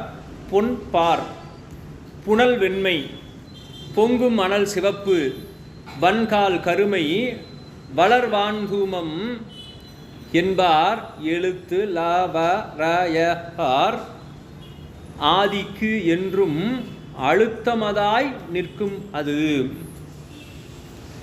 இப்போ இதுக்கு சொல்றார், பூமியினுடைய நிறம் பொன்னிறமாக இருக்கும், நீரினுடைய நிறம் வெண்மை நிறமாக இருக்கும், அனல் என்று சொல்லக்கூடிய அந்த நெருப்பினுடைய நிறம் சிவப்பு நிறமாக இருக்கும், காற்றினுடைய நிறம் கரிய நிறமாக இருக்கும், வானத்தினுடைய நிறம் புகை நிறம், புகை வரக்கூடிய அந்த நிறமாக இருக்கும், வெண்மையும் கருமையும் அப்படியே கலந்த ஒரு நிறமாக இருக்கும். வரிசையாக சொல்றார். பூமிக்கு லா, நீருக்கு வா ரா யா அப்படின்னு அந்த எழுத்துக்கள் ஆ அப்படிங்கிற எழுத்து வரும் அப்படின்னு இதையெல்லாம் வரிசையாக நமக்கு சொல்கிறார். அடுத்து 6வது பாட்டிலையும் அந்த ஐம்பூதங்களை பற்றி தான் சொல்கிறார். அதனுடைய அடையாளம் என்ன அப்படின்னு சொல்கிறார். ஒவ்வொன்றுக்கும் நம்ம அடையாளம் வைக்கிறோம் இல்லையா, இது அதனுடைய குறியீடு சொல்கிறார். 6வது பாட்டில் குறி, குளிசம், கோகனதம், கொல் ஸ்வத்தி, குன்றா அருபுள்ளி, ஆரமுதவிந்து, பிரிவின்றி மண்புணல் தீ கால்வானம் மண்ணும் அடைவே என்று ஒன்புதல்வா ஆகமம் போதும். நம்ம ஒன்று சொன்னோம் இல்லையா, அதையும் வரிசையாக சொல்லிடுவாங்க, இதையும் வரிசையாக சொல்லிடுவாங்க. வரிசை மாறி நாம் புரிஞ்சுக்கிட்டோம்னா அதனுடைய பொருள் மாறி போயிடும்னு. குளிசம் அப்படின்னு சொன்னால் வஜ்ராயுதம், அது பூமிக்கு. மண், இங்கே கீழே 3வது வரியும் மேலே இருக்கக்கூடிய முதல் வரியும் அப்படியே பார்த்துக்கங்க. குளிசம் அப்படிங்கிறது மண்ணுக்கு. கோகனதம் அப்படின்னு சொல்லக்கூடிய அது தாமரையினுடைய இன்னொரு பெயர், அது நீருக்கு. அடுத்து கொல் ஸ்வஸ்தி அப்படின்னு சொல்கிறது நம்ம இதில் ஸ்வஸ்திக்குன்னு சொல்லுவோம் இல்லையா, எல்லா பக்கமும் இருக்கிற மாதிரி அதனுடைய அந்த சிம்பல் இருக்கும். அப்படி அந்த சிம்பல் ஆகாது நெருப்புக்கு. அடுத்து குன்றா அருபுள்ளி, அது காற்றுக்கு 6 புள்ளி அப்படியே வச்சா அது காற்று. ஆரமுத ஒரே ஒரு புள்ளி, அமுத புள்ளி அப்படின்னு சொல்கிறது ஒரே ஒரு புள்ளி, அது ஆகாயம் அப்படின்னு இதுக்கெல்லாம் அடையாளம் அடைவே என்று ஒன் புதல்வா ஆகமம் போதும். இங்கே ஏன் புதல்வா புதல்வா அப்படின்னு சொல்கிறார்? நமக்கு ஒரு சந்தேகம் வரும் இல்லையா, மாணவனே இருந்தாலும் சொல்லணும், எதுக்கு மகனேன்னு சொல்கிறார்? புதல்வன் அப்படின்னா மகன், ஏன் மகனே அப்படின்னு சொல்கிறார்?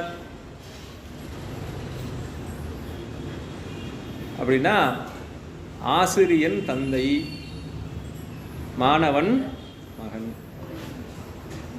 அதனால் நம்ம சொல்கிறோம் இல்லையா, சந்தான பரம்பரை அப்படின்னா, பரம்பரை அப்படின்னு சொன்னாலே அடுத்து வர்றவங்க, வாரிசாக வர்றவங்க அப்படின்னு பொருள். அப்போ அந்த பரம்பரைன்னு சொல்லும்போது இவங்களுக்கு தான் குடும்பமே கிடையாது, எப்படி அடுத்து வர முடியும் அப்படின்னு சொன்னால், குரு தந்தை சீடன் மகன் அப்படிங்கிற முறையில் அவங்க அந்த பரம்பரை அப்படிங்கிறது அப்படியே தொடர்ச்சியாக வந்து கொண்டிருக்கிறது. அதனால் இந்த இடங்களில் புதல்வா அப்படிங்கிறத நமக்கு சுட்டி காட்டுகின்றார். அடுத்து திரும்ப இந்த ஐம்பூதங்களினுடைய செயல்பாடுகளை தான் நமக்கு 9வது பாட்டு வரைக்குமே நமக்கு சொல்கிறார். இன்னும் 3 பாட்டு இருக்குது, நம்ம தொடர்ந்து பார்க்கலாம். அடுத்து 7வது பாடலில் இந்த ஐம்பூதங்களுக்குரிய அதிதெய்வங்கள்லாம் யார் யாருன்னு சொல்கிறார். அடுத்து அது அவர்களுடைய தொழில் என்ன அப்படிங்கிறதையும் அடுத்த 2 பாடலில் நமக்கு சொல்கிறார். பார் ஆதி 5க்கும், இப்போ எல்லாத்துக்கும் முதல் தத்துவம் எது? மண் தத்துவம் தான். பார் அப்படின்னா பூமி, மண். பார் ஆதி 5க்கும் பண்ணும் அதிதெய்வங்கள் ஆறார், அயனாதி ஐவராம். பிரம்மன் முதலாக இருக்கக்கூடிய 5 பேர். ஓர் தொழில் அவர்க்கு சொல்லுங்கால், தோற்றம் முதல் 5ம் பழுதறவே பண்ணுவர்கள் பார். இப்போ 5 பேர் 5 தொழில். என்னென்ன 5 தொழில்னா, படைத்தல், நமக்கு 5 தொழில் தெரியும், சிவபெருமான் நிகழ்த்தக்கூடிய 5 தொழில். படைத்தல், காத்தல், அழித்தல், மறைத்தல், அருளல் அப்படின்னு அந்த ஐந்தொழில். அந்த ஐந்தொழிலையும் 5 பேரை நியமித்து இறைவன் நிகழ்த்துக்கிறான். அதை சொல்கிறார் அடுத்த பாட்டில் பாருங்கள். இது 2 பாட்டையும் ஒன்றா பார்த்தோம்னா தான் நமக்கு தெரியும். படைப்பன் அயன், இப்போ படைத்தல் தொழிலை செய்யக்கூடியவன் பிரம்மன். அழிப்பன் பங்கைய கண்மாயன், இங்கே கவனமாக பார்க்கணும். பள்ளிக்கூடத்துக்கு வரலா போட்டால் காத்தல் அப்படிங்கிறது பொருள். அழிப்பன் அப்படின்னு சொல்கிறதுக்கு அழித்தல் அப்படின்னா கொடுத்தல்னு அர்த்தம், பாதுகாத்தல்னு அர்த்தம். சிறப்புழகரம் போட்டோம்னா இல்லாமல் செய்தல், அழித்தல் அப்படிங்கிறது பொருள். அழிப்பன் பங்கைய கண்மாயன், தாமரை கண்ணுடைய திருமால். துடைப்பன் ருத்திரனும், துடைத்தல்னா இல்லாமல் செய்தல், அழித்தல். ருத்திரனும் சொல்லில் திடப்பெறவே என்றும் திரோபவிப்பவர் ஈசர். அடுத்து ஈசன் அப்படிங்கிறது மகேசன் அப்படின்னு சொல்லுவாங்க. அந்த மகேசர் மறைத்தல் தொழிலை செய்வார். சதாசிவரும் அன்றே அனுக்கிரகராம், அருளல் தொழிலை செய்பவர் சதாசிவமூர்த்தி. இப்படி இந்த 5 தொழிலை சொல்கிறாங்க. படைத்தல் தொழிலை அயன் என்று சொல்லக்கூடிய பிரம்மனும், காத்தல் தொழிலை திருமாலும், அழித்தல் தொழிலை ருத்திரனும், மறைத்தல் தொழிலை மகேசனும், அருளல் தொழிலை சதாசிவம் செய்வார்கள் அப்படின்னு சொல்கிறார். சரிங்க, அப்படின்னா இப்போ படைத்தல், காத்தல், அழித்தல், மறைத்தல், அருளல்னு சொல்கிறீங்க. இதெல்லாம் எப்படி நிகழும் அப்படின்னா அதற்கு ஒரு விளக்கம் கொடுக்குறாங்க. படைத்தல் அப்படின்னு சொன்னால் பிற சமயங்கள் சொல்வதை போல இந்த உயிர்களை படைத்தது இறைவன் அல்ல. என்னை படைச்ச ஆண்டவா, நம்மளை இறைவன் படைக்கல.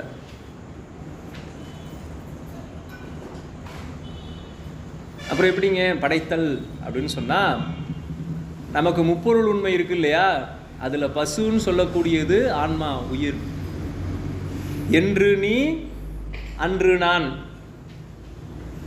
என்னைக்கு சாமி இருக்காரோ அனாதி பொருட்கள் நமக்கு சொல்கிறாங்க இல்லையா, உண்மை பொருள்னு சொல்கிறது அனாதி பொருள். அதில் என்னென்னா அப்பொருளை 3ஆவும் சொல்லுவாங்க, 5ஆவும் சொல்லுவாங்க, விரித்து 7ஆவும் சொல்லுவாங்க. 3ஆ சொல்கிறது நம்ம சொல்கிறது போல் பதி பசு பாசம். பதி ஒன்று தான். பசுங்கிறது ஒரு உயிர் தொகுதி, கூட்டமாக இருக்குது, எவ்வளோன்னு தெரியாது. அடுத்து இந்த பாசம்ங்கிற ஒன்றுக்குள்ளே திரும்ப 3 தொடக்குவாங்க. ஆணவம், கண்மம், மாயை. அடுத்து மாயை, சுத்த மாயை, அசுத்த மாயைன்னு, பிரகிருதி மாயை அப்படின்னு 3. இப்படி நிறைய அதுக்குள்ளே உள்ள நிறைய பிரிந்து வந்து கொண்டே இருக்கும். அது என்னென்னா அது எல்லாத்தையும் சுருக்கமாக, இப்போ எப்படி உலகத்தில் இருக்கக்கூடிய உயிர்களை எல்லாம் 2 திணையில் அடக்கிடலாம். 2 திணை அடக்குனா உயர்திணை, அக்ரிணை. சராஸ்பம் சொல்கிறாங்க இல்லையா, இயங்கக்கூடிய பொருள், இயங்காத பொருள், அவ்வளோதான். அப்படி 2க்குள்ளே அடக்கும் அப்படிங்கிற மாதிரி நமக்கு மெய்கண்டார் சொல்கிறார் இல்லையா, அந்த உலகத்தில் இருக்கிற பொருள் எல்லாம் அவன், அவள், அது எனும் மூவினைமை, அவ்வளோதான். வேறு எதுவுமே சொல்ல முடியாது. அவன், அவள், அது. இன்றைக்கி சொல்கிற மாதிரி விதவிதமாக பேர் கொடுத்து அந்த இந்த பால்லாம் கிடையாது. அன்னைக்கு அது வந்து இதுதான், அதுதான், அவ்வளோதான். அவன், அவள், அது, இவ்வளோதான் உலகத்து பொருட்கள். 3 சொல்லல அடக்கியாச்சு. அந்த மாதிரி இதை எவ்வளவு சுருக்க முடியுமோ அவ்வளவு சுருக்கி சொல்கிறது தான் முப்பொருள் அப்படின்னு சொல்கிறது. அப்போ அதில் உயிர்கள் ஏற்கனவே இருக்கு. அவள் எப்படி உயிர்களை இறைவன் படைத்தான் அப்படின்னு சொன்னால், அந்த சைவ சித்தாந்தத்தினுடைய முதல் கொள்கையாகிய முப்பொருள் உண்மை, எப்போவும் இருக்கக்கூடிய உண்மை பொருள் 3ங்கிறதுல ஒன்று குறைஞ்சு போயிரும்ல. ஒன்று குறைஞ்சிருமா? உயிர்களை இறைவன் படைத்தான்னா அப்போ பதியும் பாசமும் மட்டும்தானே இருக்கும். பசு இறைவன் தானே திரும்ப புதுசாக படைக்கிறான். அப்போ முப்பொருள் உண்மையில் 2 பொருள் தானே இருக்கும், இன்னொரு பொருள் இறைவன் படைத்ததாக ஆயிடும் இல்லையா? அப்போ அதனால் நம்முடைய சமயம் என்ன சொல்லும்னா, இறைவன் இருக்கின்ற போதே உயிர்களும் இருந்தது. அப்போ படைத்தல் அப்படின்னா எதை படைத்தல் அப்படின்னு சொன்னால், இந்த உயிருக்கு தனு கரண புவன போகங்களை படைத்தல் தான் படைத்தல் தொழில். அப்போ இந்த உலகங்களை படைத்தல் அப்படிங்கிறதுக்கு ஒரு உயிர் ஏற்கனவே இருக்குது. அதற்கு அது இயங்குவதற்காக இந்த உலகங்களை படைத்தலும் அதற்காக ஒரு உடலை படைத்தலும் பிரம்மனுடைய தொழில். அது படைத்தல் தொழில். சரி, அடுத்து இரண்டாவதாக காத்தல் தொழில் அப்படின்னு சொன்னால் இந்த உலகமும் இந்த உடம்பும் எப்போவுமே இருந்துட்டு இருந்தால் என்ன ஆகிடும்? உறுதி பொருள்கள் எப்போவும் இருக்கக்கூடிய பொருள்னு இந்த உலகமும் சேர்ந்துடும். ஆனால் அது என்ன? மொத்தம் 3 பொருள் தான் இல்லையா? அப்போ 4ஆவதோ ஒரு பொருள் வராது. அப்போ காத்தல் அப்படிங்கிறது எப்பவும் காத்தல் இல்லை, ஒரு குறிப்பிட்ட காலம் வரை இந்த உயிருக்கு இந்த உடலையும் இந்த உயிருக்கு இந்த உலகமாகிய மற்ற புறப்பொருட்களையும் காத்தல் தொழில். அடுத்து அழித்தல் அப்படின்னா நம்ம உயிர் என்ன நினச்சிக்கிறோம்? நம்மளாம் அழிஞ்சு போயிடும். உயிர் போயிடுச்சுன்னா உயிர் அங்கே போகும், உடம்பு தான் அழியும், உயிர் அழியாது. உயிர் என்னவா வரும்? திரும்ப அதனுடைய தகுதிக்கு ஏற்ப மீண்டும் பிறவிக்கு வரும், இல்லைன்னா அதனுடைய தகுதிக்கு ஏற்ப மீண்டும் இறைவனுடைய திருவடிக்கு போயிடும். அதனால் அழித்தல் அப்படிங்கிறது முன்பு போல இந்த உயிர் இயங்குவதற்கு காரணமாக இருக்கக்கூடிய இந்த உடலையும் அது சார்ந்திருக்கக்கூடிய இந்த உலகமாகிய பொருட்களையும் அழித்தல். சரி, இதுவரைக்கும் பொருள். மறைத்தல் அப்படின்னா திடீர்னு நம்ம இந்த இன்விசிபிள் இங்க் அப்படின்னு சொல்கிறாங்களா, அது மாதிரி எதையோ ஒன்று அப்படியே மறைக்கிறதானா? இல்லை. மாயை அப்படிங்கிற ஒரு மற்றும் ஒரு பொருளை இதுவரைக்கும் நம்ம இத்தனை வயசு ஆயிடுச்சு, உண்மை விளக்கம் அப்படிங்கிற ஒரு நூல் இருக்கிறதே தெரியாமல் நம்மளுடைய வாழ்க்கை இவ்வளோ நாள் போயிடுச்சு. அப்போ உண்மை விளக்கம் நமக்கு இவ்வளோ காலம் மறைந்து இருந்தது. அப்போ அந்த மறைத்தல் தொழிலை செய்பவர் மகேசன். சரி, இந்த ஆன்மாவுக்கு பக்குவம் வந்துருச்சு, சித்தாந்த வகுப்புக்கு வந்துட்டாங்க.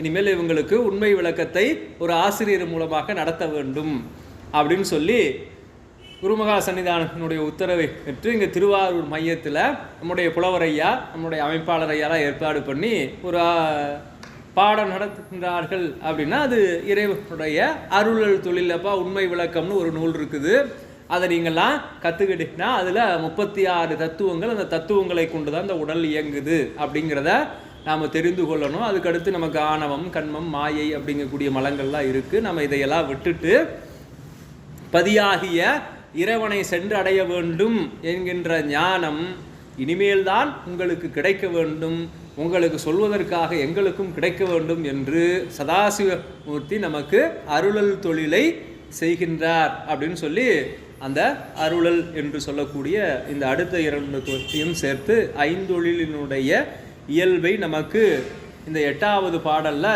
நமக்கு அருளி இருக்கிறார். அடுத்து இந்த பூதங்கள் அப்படின்னு இந்த 5 சொல்கிறோம் இல்லையா, இது 5 என்ன செய்யும் அப்படின்னா இயல்பாக சில விஷயங்களை சொல்கிறார். மண் கடினமாய் தரிக்கும், மண் எப்போவுமே கடினமாக இருக்கும். அடுத்து வாரி குளிர்ந்தே பதமாம், வாரி அப்படின்னு சொன்னால் அதுக்கு கடல்னு பொருள். இங்கே நீர் நம்ம எடுத்துக்கிறோம், அந்த நீர் குளிர்ச்சியாக இருக்கும். நீர் என்னென்னா அது குழைவுத்தன்மையை கொடுக்கும், ஒரு மென்மையை கொடுக்கும். ஒன்கணல் சுட்டு ஒன்றுவிக்கும், நெருப்பினுடைய இயல்புனா 2 பொருட்களை நெருப்பு அப்படியே எரித்து ஒன்றாக இணைக்கும். ஓவாமல் வன்கால் பறந்து சலித்து திரட்டும், காற்று எல்லாத்தையும் ஒரு பக்கமாக எந்த பக்கம் வீசுதோ அந்த பக்கமாக கொண்டு வந்து திரட்டி வச்சிடும். பார்க்கில் ஆகாயம் நிரந்தரமாய் நிற்கும் நிறைந்து, எப்போவுமே இருக்கும்பா அப்படின்னு சொல்லி இப்போ இதனுடைய குணம் விழுமாக என்ன சொல்கிறாருன்னா மண் கடினமான தன்மை உடையது. இப்போ மண்ணுக்கு நெகிழ்வு தன்மை இருந்தால் நாமெல்லாம் என்ன போயிடுவோம்? புதை மணல் இருக்கு இல்லையா, உள்ளே போயிடுவோம், கட்டளை எல்லாம் உள்ளே போயிடும். அப்போ நம்ம எதையும் பயன்படுத்த முடியாது. அப்போ மண்ணுக்கு அந்த திண்மைங்கிறது இயல்பாக இருக்குது, அதனால தான் நாமெல்லாம் இருக்கோம். இப்போ நமக்கு எலும்புன்னு ஒன்று இல்லைன்னு வச்சுக்கோங்க, நமக்கு இந்த உடலினுடைய வடிவம் இருக்குமா? இருக்காது. மண் தத்துவத்தில் இருந்தால் எலும்பு வரும். அப்போ அந்த மண் அப்படிங்கிற இல்லைன்னா நமக்கு இந்த எந்த பொருளுமே இருக்காது. இதை நம்ம என்னென்னமோ பொருள்லாம் அதுவும் மண்ணிலேருந்து எடுத்தது தான், எதை இதை வச்சு கட்டினாலும் ஆரம்ப கட்டத்தில் மண்ணை கொண்டு தான் எல்லாத்தையும் சேர்த்து இந்த வீடுகள் எல்லாம் கட்டுவாங்க. அப்போ மண் கடினமாய் தரிக்கும், வாரி குளிர்ந்தே பதமாம், நீர் குளிர்ச்சி பொருந்தியதாக இருக்கும். அடுத்து அது குழைவு தன்மையை கொடுக்கும். இப்போ மண்ணை எடுத்து நிற்க வைக்க முடியுமானா முடியாது. அப்போ என்ன பண்ணணும், அதை நீரோடு கலந்தால் அதை ஒரு இடத்துல அப்படியே ஒரு மாதிரி பிடித்து வைக்க முடியும். அதை வந்து என்ன செய்யும் அப்படின்னா பதமாக்கி ஒரு உருவமாக தரும். ஒன்கணல் சுட்டு ஒன்றுவிக்கும். இன்னைக்கு உலோகங்கள் எல்லாம் நம்ம நெருப்புல காய்ச்சி ஒரு உலோகத்தோட இன்னொரு உலோகத்தை சேர்த்து தான் நம்ம இன்னைக்கு நிறைய பொருட்களை பயன்படுத்திட்டு இருக்கிறோம். அதுபோல் அது வந்து ஒன்றோடு ஒன்று வைக்கும், ஒன்றை சேர்த்து வைக்கும். ஓவாமல் வன்கால் பறந்து சலித்து திரட்டும். அப்படியே காற்று எல்லா ஒரு பக்கமாக சேர்த்து அங்கே திரட் வைக்கும். அடுத்து பார்க்கில் ஆகாயம் நிரந்தரமாய் நிற்கும் நிறைந்து. இந்த ஆகாய தத்துவம் எல்லா இடத்துலையும் நிரந்தரமாக இருந்து கொண்டே இருக்கும் அப்படின்னு சொல்லி அடுத்து தான் இப்போ தன்மாத்திரைகள் 5க்கு இந்த 10வது பாடலில் வரார். உள்ளபடி மாபூதம் ஓதினோம் உந்தனக்கு கல்லமிகும் ஐம்புலனும் கட்டுரைக்கின் மெல்லவே ஓசை பரிசம் உருவம் சுவை நாற்றம் ஆசை தரும் ஐம்புலனே ஆம். அப்போ அதுக்கு வரைக்கும் உனக்கு ஐம்பூதங்கள்னா என்ன, அந்த ஐம்பூதங்களினுடைய குணம் என்ன, தொழில் என்ன, அந்த ஐம்பூதங்களினுடைய வடிவம் என்ன, அதற்குரிய அதிதெய்வங்கள் யார், அதற்குரிய அவற்றிற்குரிய அந்த எழுத்துக்கள் என்ன, அதையெல்லாம் யார் வந்து அது என்னென்ன தொழில் அப்படின்னு சொல்லி நமக்கு சொன்னார், அதையெல்லாம் யார் செய்கிறாங்க அப்படிங்கிறதெல்லாம் விவரமாக நான் உனக்கு சொல்லிட்டேன். உள்ளபடி மாபூதம் ஓதினோம். அப்போ ஐம்பூதங்கள் குறித்த அத்தனை தகவல்களையும் உனக்கு சொல்லியாச்சு. இனி அடுத்து கல்லமிகும் ஐம்புலனும் கட்டுரைக்கின். உனக்கு அடுத்து ஐம்புலன்கள், அந்த தன்மாத்திரைகள் சொல்லக்கூடிய அந்த ஐம்புலன்களை பற்றி சொல்கிறேன். மெல்லவே ஓசை. ஓசை அப்படின்னா நமக்கு தெரியும், சவுண்டு. அடுத்து பரிசம் அப்படின்னா தொடுதல், பரிசம். அடுத்து 3வது உருவம். உருவம்னா அந்த வடிவம் தெரிகிறது. அடுத்து 4வது சுவை. 5வது சுவைனா நமக்கு தெரியும், டேஸ்ட். 5வது நாற்றம் அப்படின்னு சொல்லக்கூடிய அந்த மனம். ஆசை தரும் ஐம்புலனே ஆம். இப்போ இந்த 5ஐயும் சொல்லிட்டு வர்றார். இப்போ இதுவரைக்கும் ஏறு வரிசையில் சொல்லிட்டு வந்தவர் இப்போ இறங்கு வரிசையில் சொல்கிறார். முதல் இது என்ன, ஓசை அப்படிங்கிறது ஆகாயத்தினுடைய குணம்.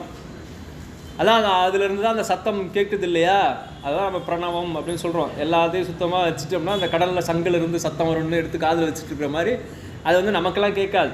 நம்ம முன்பு ஒரு கதை சொன்னோம் இல்லையா, ஒரு கடிகாரத்தை கண்டுபிடிக்கணும்னா வெளி சத்தத்தை எல்லாம் கேட்காம அமைதியாக இருந்தால் அந்த கடிகார சத்தம் கேட்கும் மாதிரி இந்த புற சத்தங்களை எல்லாம் நம்ம விட்டோம்னா ஐம்பூதங்களினுடைய அந்த சத்தம் நமக்கு கேட்கும். அது பின்னால் நம்ம நிறைய ஞான நூல்களையும் நம்ம பார்த்தோம். இறைவன் நடனம் ஆடுகின்ற அந்த சிலம்பு ஒலியை கேட்கணும் அப்படின்னு சொன்னால் வெளியில் இருக்கக்கூடிய சத்தமெல்லாம் கேட்காம இருந்தால் தான் உள்ள இறைவன் ஆடக்கூடிய அந்த சத்தத்தை நாம் கேட்க முடியும்னு நம்ம பார்த்துக்கிறோம் இல்லையா.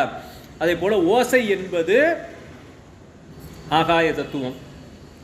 அடுத்து பரிசம் அப்படின்னு சொல்லக்கூடிய ஊர் காற்றினுடைய குணம். நமக்கு காற்று படுறது தெரியுது இல்லையா, அப்போ அந்த தொடு உணர்வு நமக்கு வர்றதுனால காற்றினுடைய குணம் வந்து ஊரு அப்படின்னு சொல்லக்கூடிய ஒன்று. அடுத்து 3வதாக உருவம் அப்படின்னு சொன்னால் அந்த ஒளி உருவமாக நெருப்புக்கு மட்டும்தான். இந்த 2 தத்துவமும் நம்ம பார்க்க முடியாது. ஆகாயம் நம்ம ஒன்று பார்க்குறோம் அப்படின்னு சொன்னாலும் அது பல இடங்களினுடைய கூட்டாக ஒரு நிறமாக நமக்கு தெரியுது. அது வெற்றிடம் அப்படிங்கிறது உண்மை. அதுக்கப்புறம் அடுத்து காற்று நம்ம மேலே படுறது நமக்கு தெரியும். அடுத்து நம்ம உருவமாக பார்ப்பது எது அப்படின்னா நெருப்பு தான் நமக்கு கொஞ்சம் உருவம் மாதிரி அப்படியே ஏதோ அங்கே இருக்குது அப்படிங்கிற அளவில் தெரியும். அந்த நெருப்பினுடைய குணம் அந்த ஒளி அப்படின்னு சொல்லக்கூடிய அந்த ஒரு உருவ அமைப்பு. அடுத்து நீரினுடைய குணம் சுவை. தண்ணியை குடித்தோடனே சொல்கிறோம்ல, இது உப்பு தண்ணி, நல்ல தண்ணி கொண்டு வா அப்படின்னு சொல்லி அந்த நீருக்கு சுவை உண்டு. அடுத்து மண்ணின் குணம் மனம். இப்படி அங்கே இருக்கா, ஒரு துளி மழை பெஞ்சா பாருங்கள் உள்ளேருந்து அந்த மண் வாசனை அப்படின்னு வரும். அந்த மண்ணுக்குன்னு சில தன்மைகள், அந்த மனங்கள் உண்டு. அதில் சில நம்ம இன்றைக்கெல்லாம் நிறைய அறிவியல் கண்டுபிடிப்புகளை வச்சு இந்த மண்ணில் இதுதான் விளையும்லாம் கண்டுபிடிச்சி சொல்கிறாங்க. இந்த மண்ணுக்கு இந்த பயிர் தான் விளையும் அப்படின்னு. அதெல்லாம் நம்ம முன்னோர்கள் பழக்கத்தால் அறிந்து வைத்திருந்ததை இன்றைக்கி நம்ம அறிவியல் உபகரணங்கள் நாம் தான் அதோட தொடர்பு கொள்கிறதே இல்லையே. நம்ம தான் இயற்கையோட எந்த தொடர்புமே சொல்கிறதில்ல. எல்லாம் நமக்கு வந்து அறிவியல் உபகரணங்கள் தான் நமக்கு வந்து எல்லா தொடர்பும். ஆனால் அந்த காலத்தில் நம்முடைய ஞானிகள் இதையெல்லாம் நமக்கு கண்டு அறிந்து சொல்லியிருக்கிறாங்க. நாம் இன்றைக்கி ஒரு நல்ல அறிஞர்களாக இருந்தால் அவங்க சொன்னது உண்மையாக நம்ம உணர்ந்து கொள்ளலாம். நமக்கு உணரக்கூடிய அறிவு இல்லை, அதை உணர்ந்து சொல்லக்கூடிய அளவுக்கு சில பேர் இல்லை, எல்லா இடத்துலையும் போலிகள் பெருகிடுறாங்க. அதனால் நம்ம எல்லாத்துக்கும் ஒரு இன்ஸ்ட்ருமெண்ட் அப்படின்னு சொல்லக்கூடிய ஒரு உண்மை அறியக்கூடிய கருவியை வைத்து நம்ம ஆராய்ந்து தெரிந்து கொள்கிறோம். அடுத்து ஞானேந்திரியங்கள் அப்படின்னு சொல்லி நமக்கு 5 சொல்கிறாங்க. நம்ம பொதுவாக இந்திரியங்கள் அப்படின்னு சொன்னால் 5 தான் சொல்லுவோம். ஆனால் நமக்கு ஞானேந்திரியங்கள் கண்மேந்திரியங்கள் அப்படின்னு சொல்லி 2 வகையாக மொத்தம் 10 இருக்குது. அதில் 11வது பாடலில் ஞானேந்திரியங்கள் அப்படின்னு சொல்லி 5 சொல்கிறார். ஞான இந்திரியங்கள் நன்றா உரைக்க கேள், ஊனம் மிகு பூதம் உற்ற இடமா, ஈனமாம் சத்த ஆதியை அறியும் தானம், செவி தோல் கண் அத்தாளு மூக்கு என்று அறி. இப்போ இந்த 5 தன்மாத்திரைகள் சொன்னோம் இல்லையா, அதை அறியக்கூடிய இடங்களாக இருக்கிற பொறிகள் வந்து ஞானேந்திரியங்கள் 5 அப்படின்னு சொல்கிறார். அது என்னன்னா, முதல்ல ஆகாய தத்துவம் என்னது? ஓசை. ஓசையை கேட்பதற்கு என்ன வேணும்? செவி, காது வேணும். அடுத்து ஸ்பரிசம் என்று சொல்லக்கூடிய அந்த ஊறு, அதை உணர்வதற்கு தோல், நமக்கு இந்த மேல் தோல் வேணும். அடுத்து 3வது உருவத்தை பார்ப்பதற்கு கண் வேணும். அதற்கு அடுத்து சுவையை உணர்வதற்கு நாக்கு. தாள் அப்படின்னா நாக்கு. அதனால தான் குழந்தை நாக்கை அசைச்சி பழகினாதான் பின்னால் பேசுங்கிறதுக்காக தான் தாய் பாடுறதுக்கு தாலாட்டுன்னு பேர். நாக்கை ஆட்டணும். அது அந்த குழந்தைய பார்த்து தாளாட்டுனா எங்கேயோ பாடு, குழந்தை தூங்குறதுக்காக பாடுறதுல தாளாட்டு. நாம் அதை அப்படி நினச்சிக்கிறோம். ஆனால் குழந்தை விழித்திருக்க அது கற்றுக்கொள்வதற்காக பாடுவதுதான் தாலாட்டு.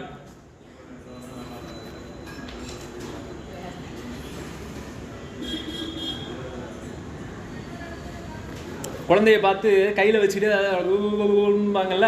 எதுக்கு சொல்கிறாங்க? நாக்கை அது நாம் பண்ணுறதெல்லாம் திரும்ப அது பண்ணும். அது மாதிரி நாக்கை சின்ன வயசுலேயே அசைச்சாதான். ஏன் பள்ளிக்கூடம் படிக்கும்போது நமக்கெல்லாம் வந்து 32 அறங்களில் தாம்பூலம் கொடுத்தலும் ஒரு அறமாக சொல்கிறாங்க, வெத்தலைப்பாக்கு கொடுக்குறத. ஏன் சின்ன வயசில் வெத்தலைப்பாக்கு போடக்கூடாது? மாடு என்னென்னமோ கதையெல்லாம் சொல்கிறாங்கல்ல, படிப்பு வராது மாடு. ஏன் சொல்கிறாங்க? நாக்கு தடிச்சு போயிடும். நாக்கு சின்ன வயசில் வளையலைன்னா பேச வராது. சொல் சரியாக பேச வரும், சொல் சரியாக வராது, நமக்கு புரியாது. உங்களுக்கு வந்து ஒரு சொல்கிறேன். பொதுவாகவே ஒரு குறிப்பிட்ட இடங்களில் மட்டும்தான் எழுத்துக்களை சரியாக உச்சரிப்பாங்க. அதனால் அந்த நாடுகளுக்கெல்லாம் செந்தமிழ் நாடுன்னு பேர். மீதி இருக்கிற நாடெல்லாம் கொடுந்தமிழ் நாடுன்னு அர்த்தம். இந்த நாடெல்லாம் அவ்வளோ சீக்கிரத்தில் வராது. அதே மாதிரி பல பேருக்கு பல மொழி அப்படின்னு சொன்னால் சில பேர் அதை பழமொழின்னு சொல்லுவான், சில பேர் பழமொழின்னு சொல்லுவான். பழமொழின்னு சொன்னால் நிறைய மொழிகள் அப்படின்ற ஒரு பொருள் வந்துடும். பழமொழின்னு சொன்னால் தான் அது பழமையான மொழி. நம்ம இன்றைக்கி ப்ரோவர்பு அப்படின்னு சொல்கிறோம்ல ஆங்கிலத்தில், அது மாதிரி வரும். அப்போ ஒரு சொல்லினுடைய உச்சரிப்பு கொஞ்சம் மாறினாலும் பொருள் மாறி போயிடும். அப்படி நிறைய இதெல்லாம் இருக்குது. சில இடங்கள்லாம் பார்த்திங்கன்னா அழா வராது. சென்னை போனால் எல்லாம் யாதான். பயம், பழம் இல்லை பயம். இந்தாண்ட வேறு சில ஏரியாக்கெல்லாம் போனோம்னா பழம் பழம் பழம் அவ்வளோதான், பழம் வராது. அப்போ அந்த மாதிரி அந்த சொல் சின்ன வயசுலேருந்து அந்த சரியான உச்சரிப்பு பழகலைன்னா அப்படி தான் வரும். அப்போ ஒருத்தர் கேட்குறாரு, என்னங்க உங்கள் பையனை கூப்பிட்டு அந்த கவுண்டமணி செஞ்சுருக்கா, இதெல்லாம் பள்ளிக்கூடத்தில் நடக்கிறது. ஒரு முறை ஆசிரியர் போய் கேட்டாராம், என்னங்க உங்கள் பையனை பழம்னு சொல்ல சொன்னால் பயம்னு சொல்கிறான், இதெல்லாம் நீங்கள் கொஞ்சம் கேட்கக்கூடாதா? ஐயா விட்டுருங்கய்யா, எங்கள் பயக்க வைக்கமே அப்படி தான்.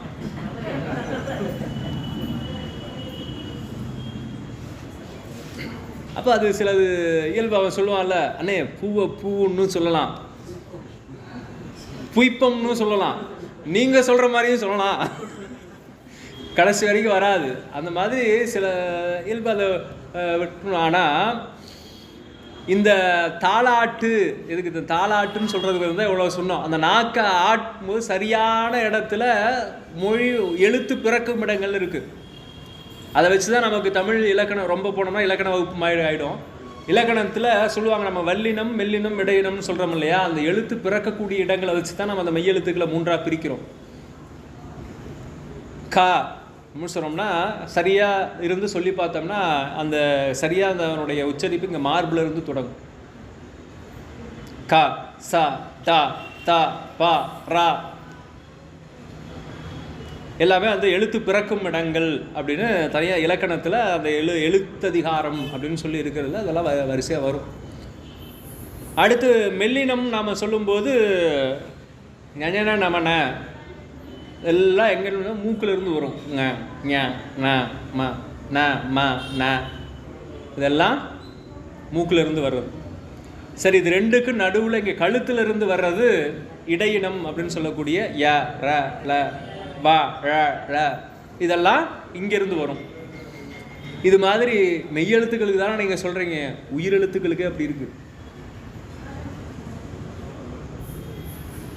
ஆ ஆ அங்காந்து இயலும்.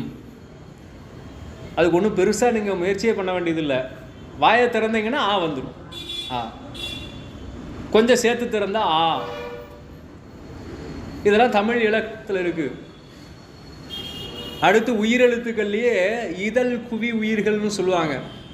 உ ஊ ஓ ஓ இது 3 வந்து வாயை குவிச்சாதான் வரும். இப்படி அதெல்லாம் நிறைய அந்த எழுத்துக்களினுடைய பிறக்கும் இடங்களில் பார்த்தோம்னா அதை எப்படி ஒவ்வொரு எழுத்தும் பிறக்குது அப்படிங்கிறத நம்முடைய முன்னோர்கள் ஆராய்ச்சி பண்ணி அதை நீங்கள் இன்றைக்கி டெஸ்ட் பண்ணாலும் அது கரெக்டாக இருக்கும். அப்படி சொல்லப்பட்ட அந்த தாள் நாக்கு இந்த இடத்துல போய் தொட்டு இந்த இடத்துல இருந்து காற்று வந்தால் இந்த எழுத்து பிறக்குங்கிறத பிறப்பியல் எழுத்து அதிகாரத்தில் பிறப்பியல்ங்கிற எழுத்து பிறக்கக்கூடிய இடங்கள் இது இப்படி தான் பிறக்கும்னு சொல்கிறாங்க. அப்படி அந்த குழந்தைக்கு நாக்கை அப்படி அசைத்து தாய் காட்டுமாக அதை தான் தாளாட்டு. அதனால் அது தாளு. மூக்கு என்று அறி வாசனை நுகரக்கூடியதாக இந்த மூக்கு இருக்குது. ஆனால் ரொம்ப முக்கியம், அதெல்லாம் மூக்கு வாசனையை அறியலைன்னா உடம்பு போயிடுன்னு அர்த்தம். குரானால் என்ன ரெஸ்ட் பண்ணாங்க, உங்களுக்கு வாசனை தெரியுதா அப்படின்னா அவன் வந்து வாசனை போட்டு அவர் தான் எனக்கு நல்லா தெரியுமே.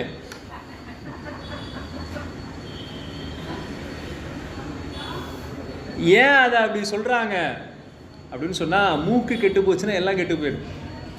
ஏன்னா சாப்பிடும்போது நீங்கள் சாப்பிட்ற சாப்பாடு நல்லதா கெட்டதான்னு உங்களுக்கு சொல்கிறதே மூக்கு தான். ஊசி ஏதோ ஸ்மெல் வருது அப்படின்னு சொல்கிறதெல்லாம் அதுதான். ஏதாவது ஒன்று கெட்டு போனால் நமக்கு உணர்த்துவது அதுதான். கண்ணால் பார்த்து அதில் நூல் நூலாக வர்றதெல்லாம் அடுத்து.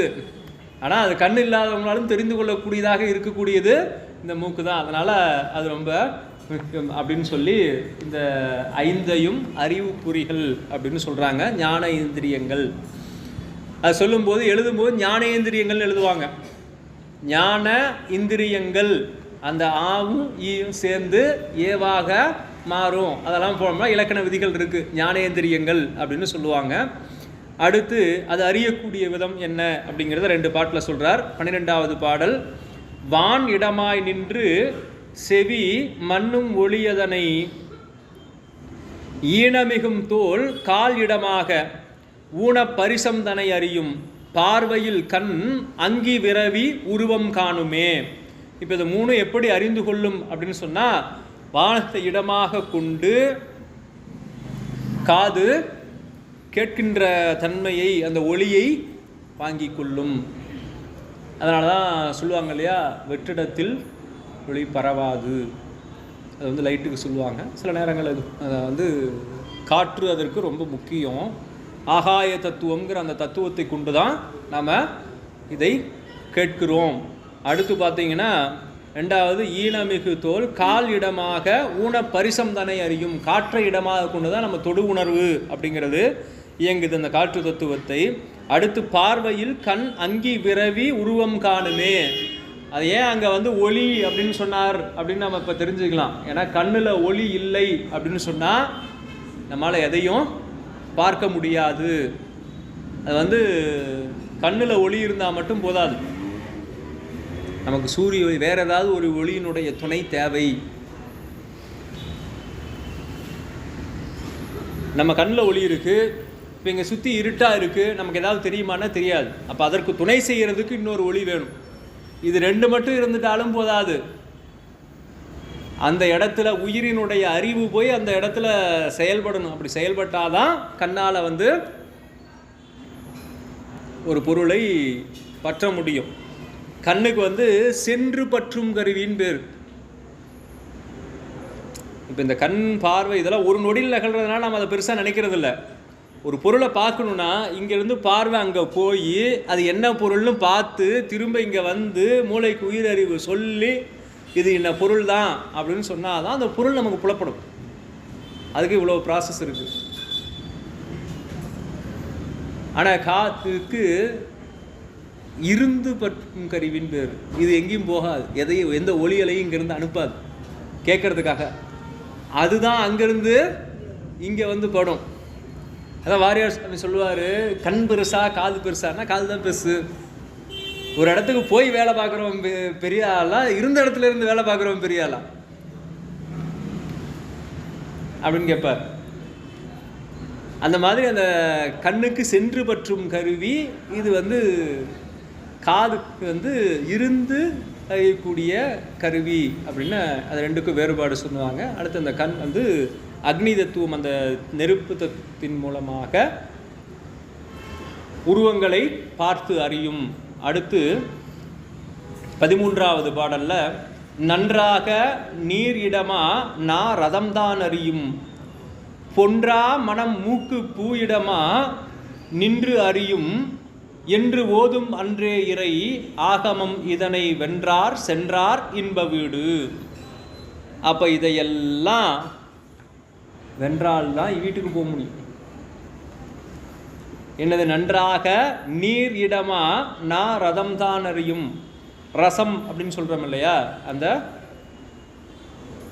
அதை வந்து ரதம் அப்படின்னு சொல்லுவாங்க.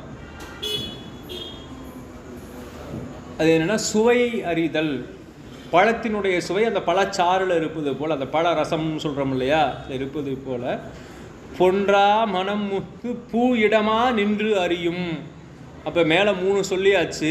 வானிடமா நின்று செவி கேட்கும், காற்று தத்துவத்தை கொண்டு தொடு உணர்வை தோல் அறியும். அடுத்து நெருப்பை தத்துவ கொண்டு கண் பார்வையை அறியும், நீரை இடமாக கொண்டு நீர் தத்துவத்தை கொண்டு நாக்கு சுவையை அறியும். அடுத்து மண் தத்துவத்தை கொண்டு மூக்கு வாசனையை நுகரும். இடமா நின்று அறியும் என்று ஓதும் அன்றே அப்படின்னு ஏற்கனவே நம்முடைய ஆகமம் இதனை சொல்லும். இறை ஆகமம் இதனை வென்றார் சென்றார் இன்ப வீடு. இதையெல்லாம் வெல்லணும் முடியுமா அப்படின்னா இறைவனுடைய அருள் இருந்தால் முடியும், இல்லைன்னா முடியாது. சாமி சொல்லுவார், நம்மால் ஆசையை துறந்துடணும் செல்வத்தை விட்டுணும், அதை விட்டுரு இதை விட்டுருன்னு சொல்கிறாங்க. மேலே ஒருத்தருக்கு பல்லு போயிடுச்சு, வீட்டில் எல்லோரும் முறுக்கு சுடுறாங்க. முறுக்கு சுட்டு சாப்பிட்டுட்டாங்க. எப்பா உனக்கு தான் பல்லு இல்லையே, முறுக்கு சாப்பிட முடியாதே, அதை பொடி பண்ணி கொண்டு வா. நம்மால் முறுக்கு மேலே இருக்கிற ஆசையை கூட விட முடியல.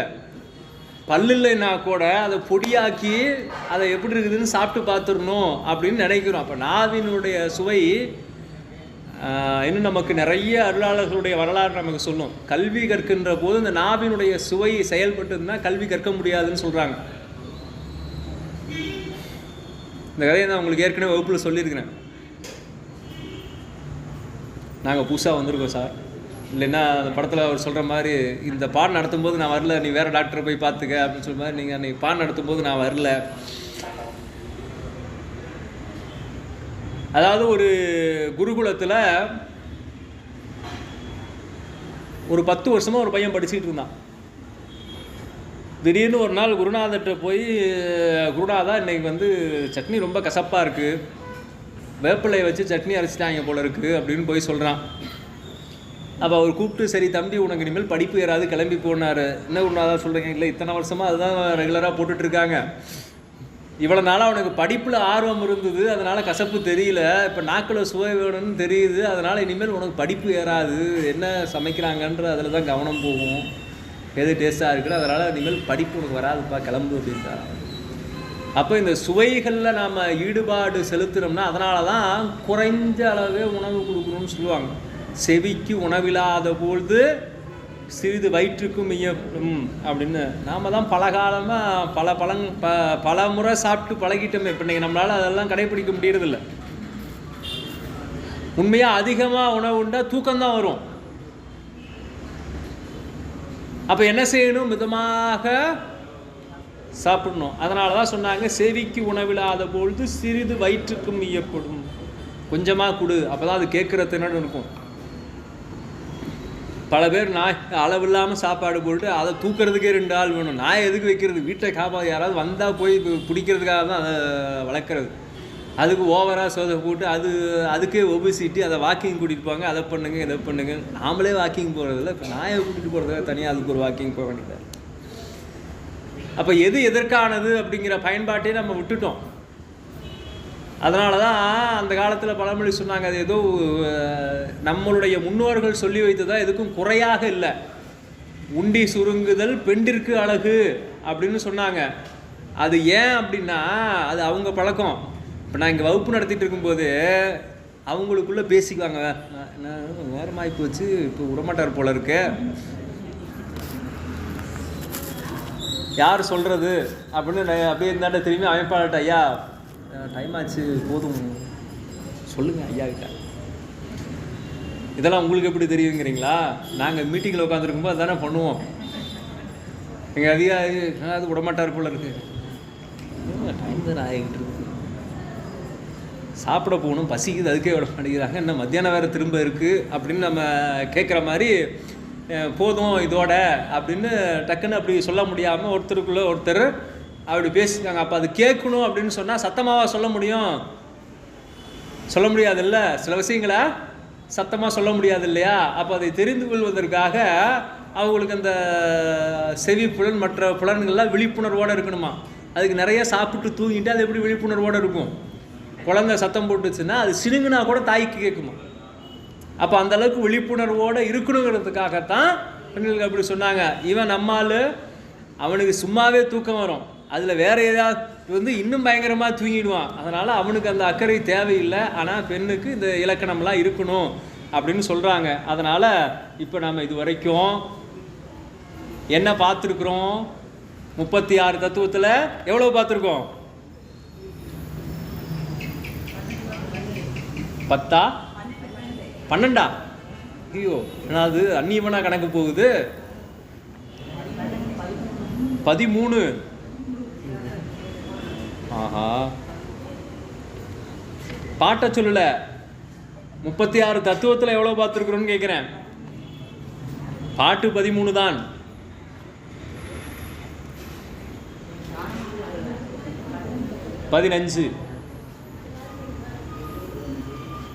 15 தானா? பூதங்கள் 5, தன்மாத்திரைகள் 5, ஞானேந்திரியங்கள் 5 ஆக 36 தத்துவங்களை பார்க்கலாம் என்று வந்த நாம் பல்வேறு இடையூறுகளின் காரணமாக இதுவரைக்கும் அதிலே பாதி கூட பார்க்காமல், 18 கூட பார்க்காமல், 20 என்ற அந்த எண்ணிக்கையை தொடராமல் 15ஓடு இன்றைய வகுப்பை நிறைவு செய்து மீதி இருக்கக்கூடிய இன்னும் எத்தனை தத்துவம் இருக்கு? ஐயோ, இன்னும் எத்தனை இருக்கு? அதியா உனக்கு ஆகாய தத்துவம் சரியாக வேலை செய்யல. நீ அடிக்கடி சிதம்பரம் போய் சாமியை பார்த்துட்டு வர்றது நல்லதுன்னு நினைக்கிறேன். இன்னும் 21 தத்துவம் அவன் பார்க்கணும். ஆன்ம தத்துவங்களில் எத்தனை பார்த்துருக்குறோம்? 15 பார்த்துருக்குறோம். ஆன்ம தத்துவங்களில் 9, வித்யா தத்துவங்கள் 7, சிவதத்துவம் 5 ஆக இன்னும் 21 தத்துவங்கள் நாம் அடுத்த வகுப்பில் சிந்திப்போம். தத்துவத்துக்கே இவ்வளோன்னா முதல் கேள்விக்கே இன்னும் நம்ம விடை அவர் சொன்னதை நம்ம படித்து முடிக்கல. இன்னும் 7 கேள்விக்கான விடையை என்ற அளவில் அடுத்த வகுப்பில் சிந்திப்போம் என்று சொல்லி, இதுகாரும் நமக்கெல்லாம் இந்த ஞான வகுப்பினை ஞான செங்கோல் வச்சு வரக்கூடிய 27வது குருமகா சன்னிதானங்களினுடைய குருவருளை போற்றியும், அந்த குருமரபிலே முதல்வராக இருக்கக்கூடிய குருஞான சம்பந்தமானுடைய திருவரையும், அவருக்கும் குருநாதராக இருக்கக்கூடிய நம்முடைய கமலை ஞான பிரகாசருடைய திருவருளையும், அங்கிருந்து நாம் அவருடைய சந்நிதியில் இருந்து சிந்திக்கக்கூடிய வாய்ப்பை நமக்கெல்லாம் நல்கி இருக்கக்கூடிய ஆரூர் பெருமானுடைய திருவருளையும் நீள நினைந்து இந்த நல்லதொரு வாய்ப்பை நமக்கு ஏற்படுத்தி கொடுத்த நம்முடைய அமைப்பாளர் ஐயா அவர்களுக்கும், நம்முடைய பேராசிரியர் ஐயா புலவர் ஐயா புறவாசல் ஐயா அவர்களுக்கும் நம்முடைய மனமார்ந்த நன்றிகளையும் வணக்கங்களையும் மீண்டும் தெரிவித்து நாம் இந்த அளவிலே இன்றைய வகுப்பை நிறைவு செய்து அமைகின்றோம். திருச்சிற்றம்பலம்.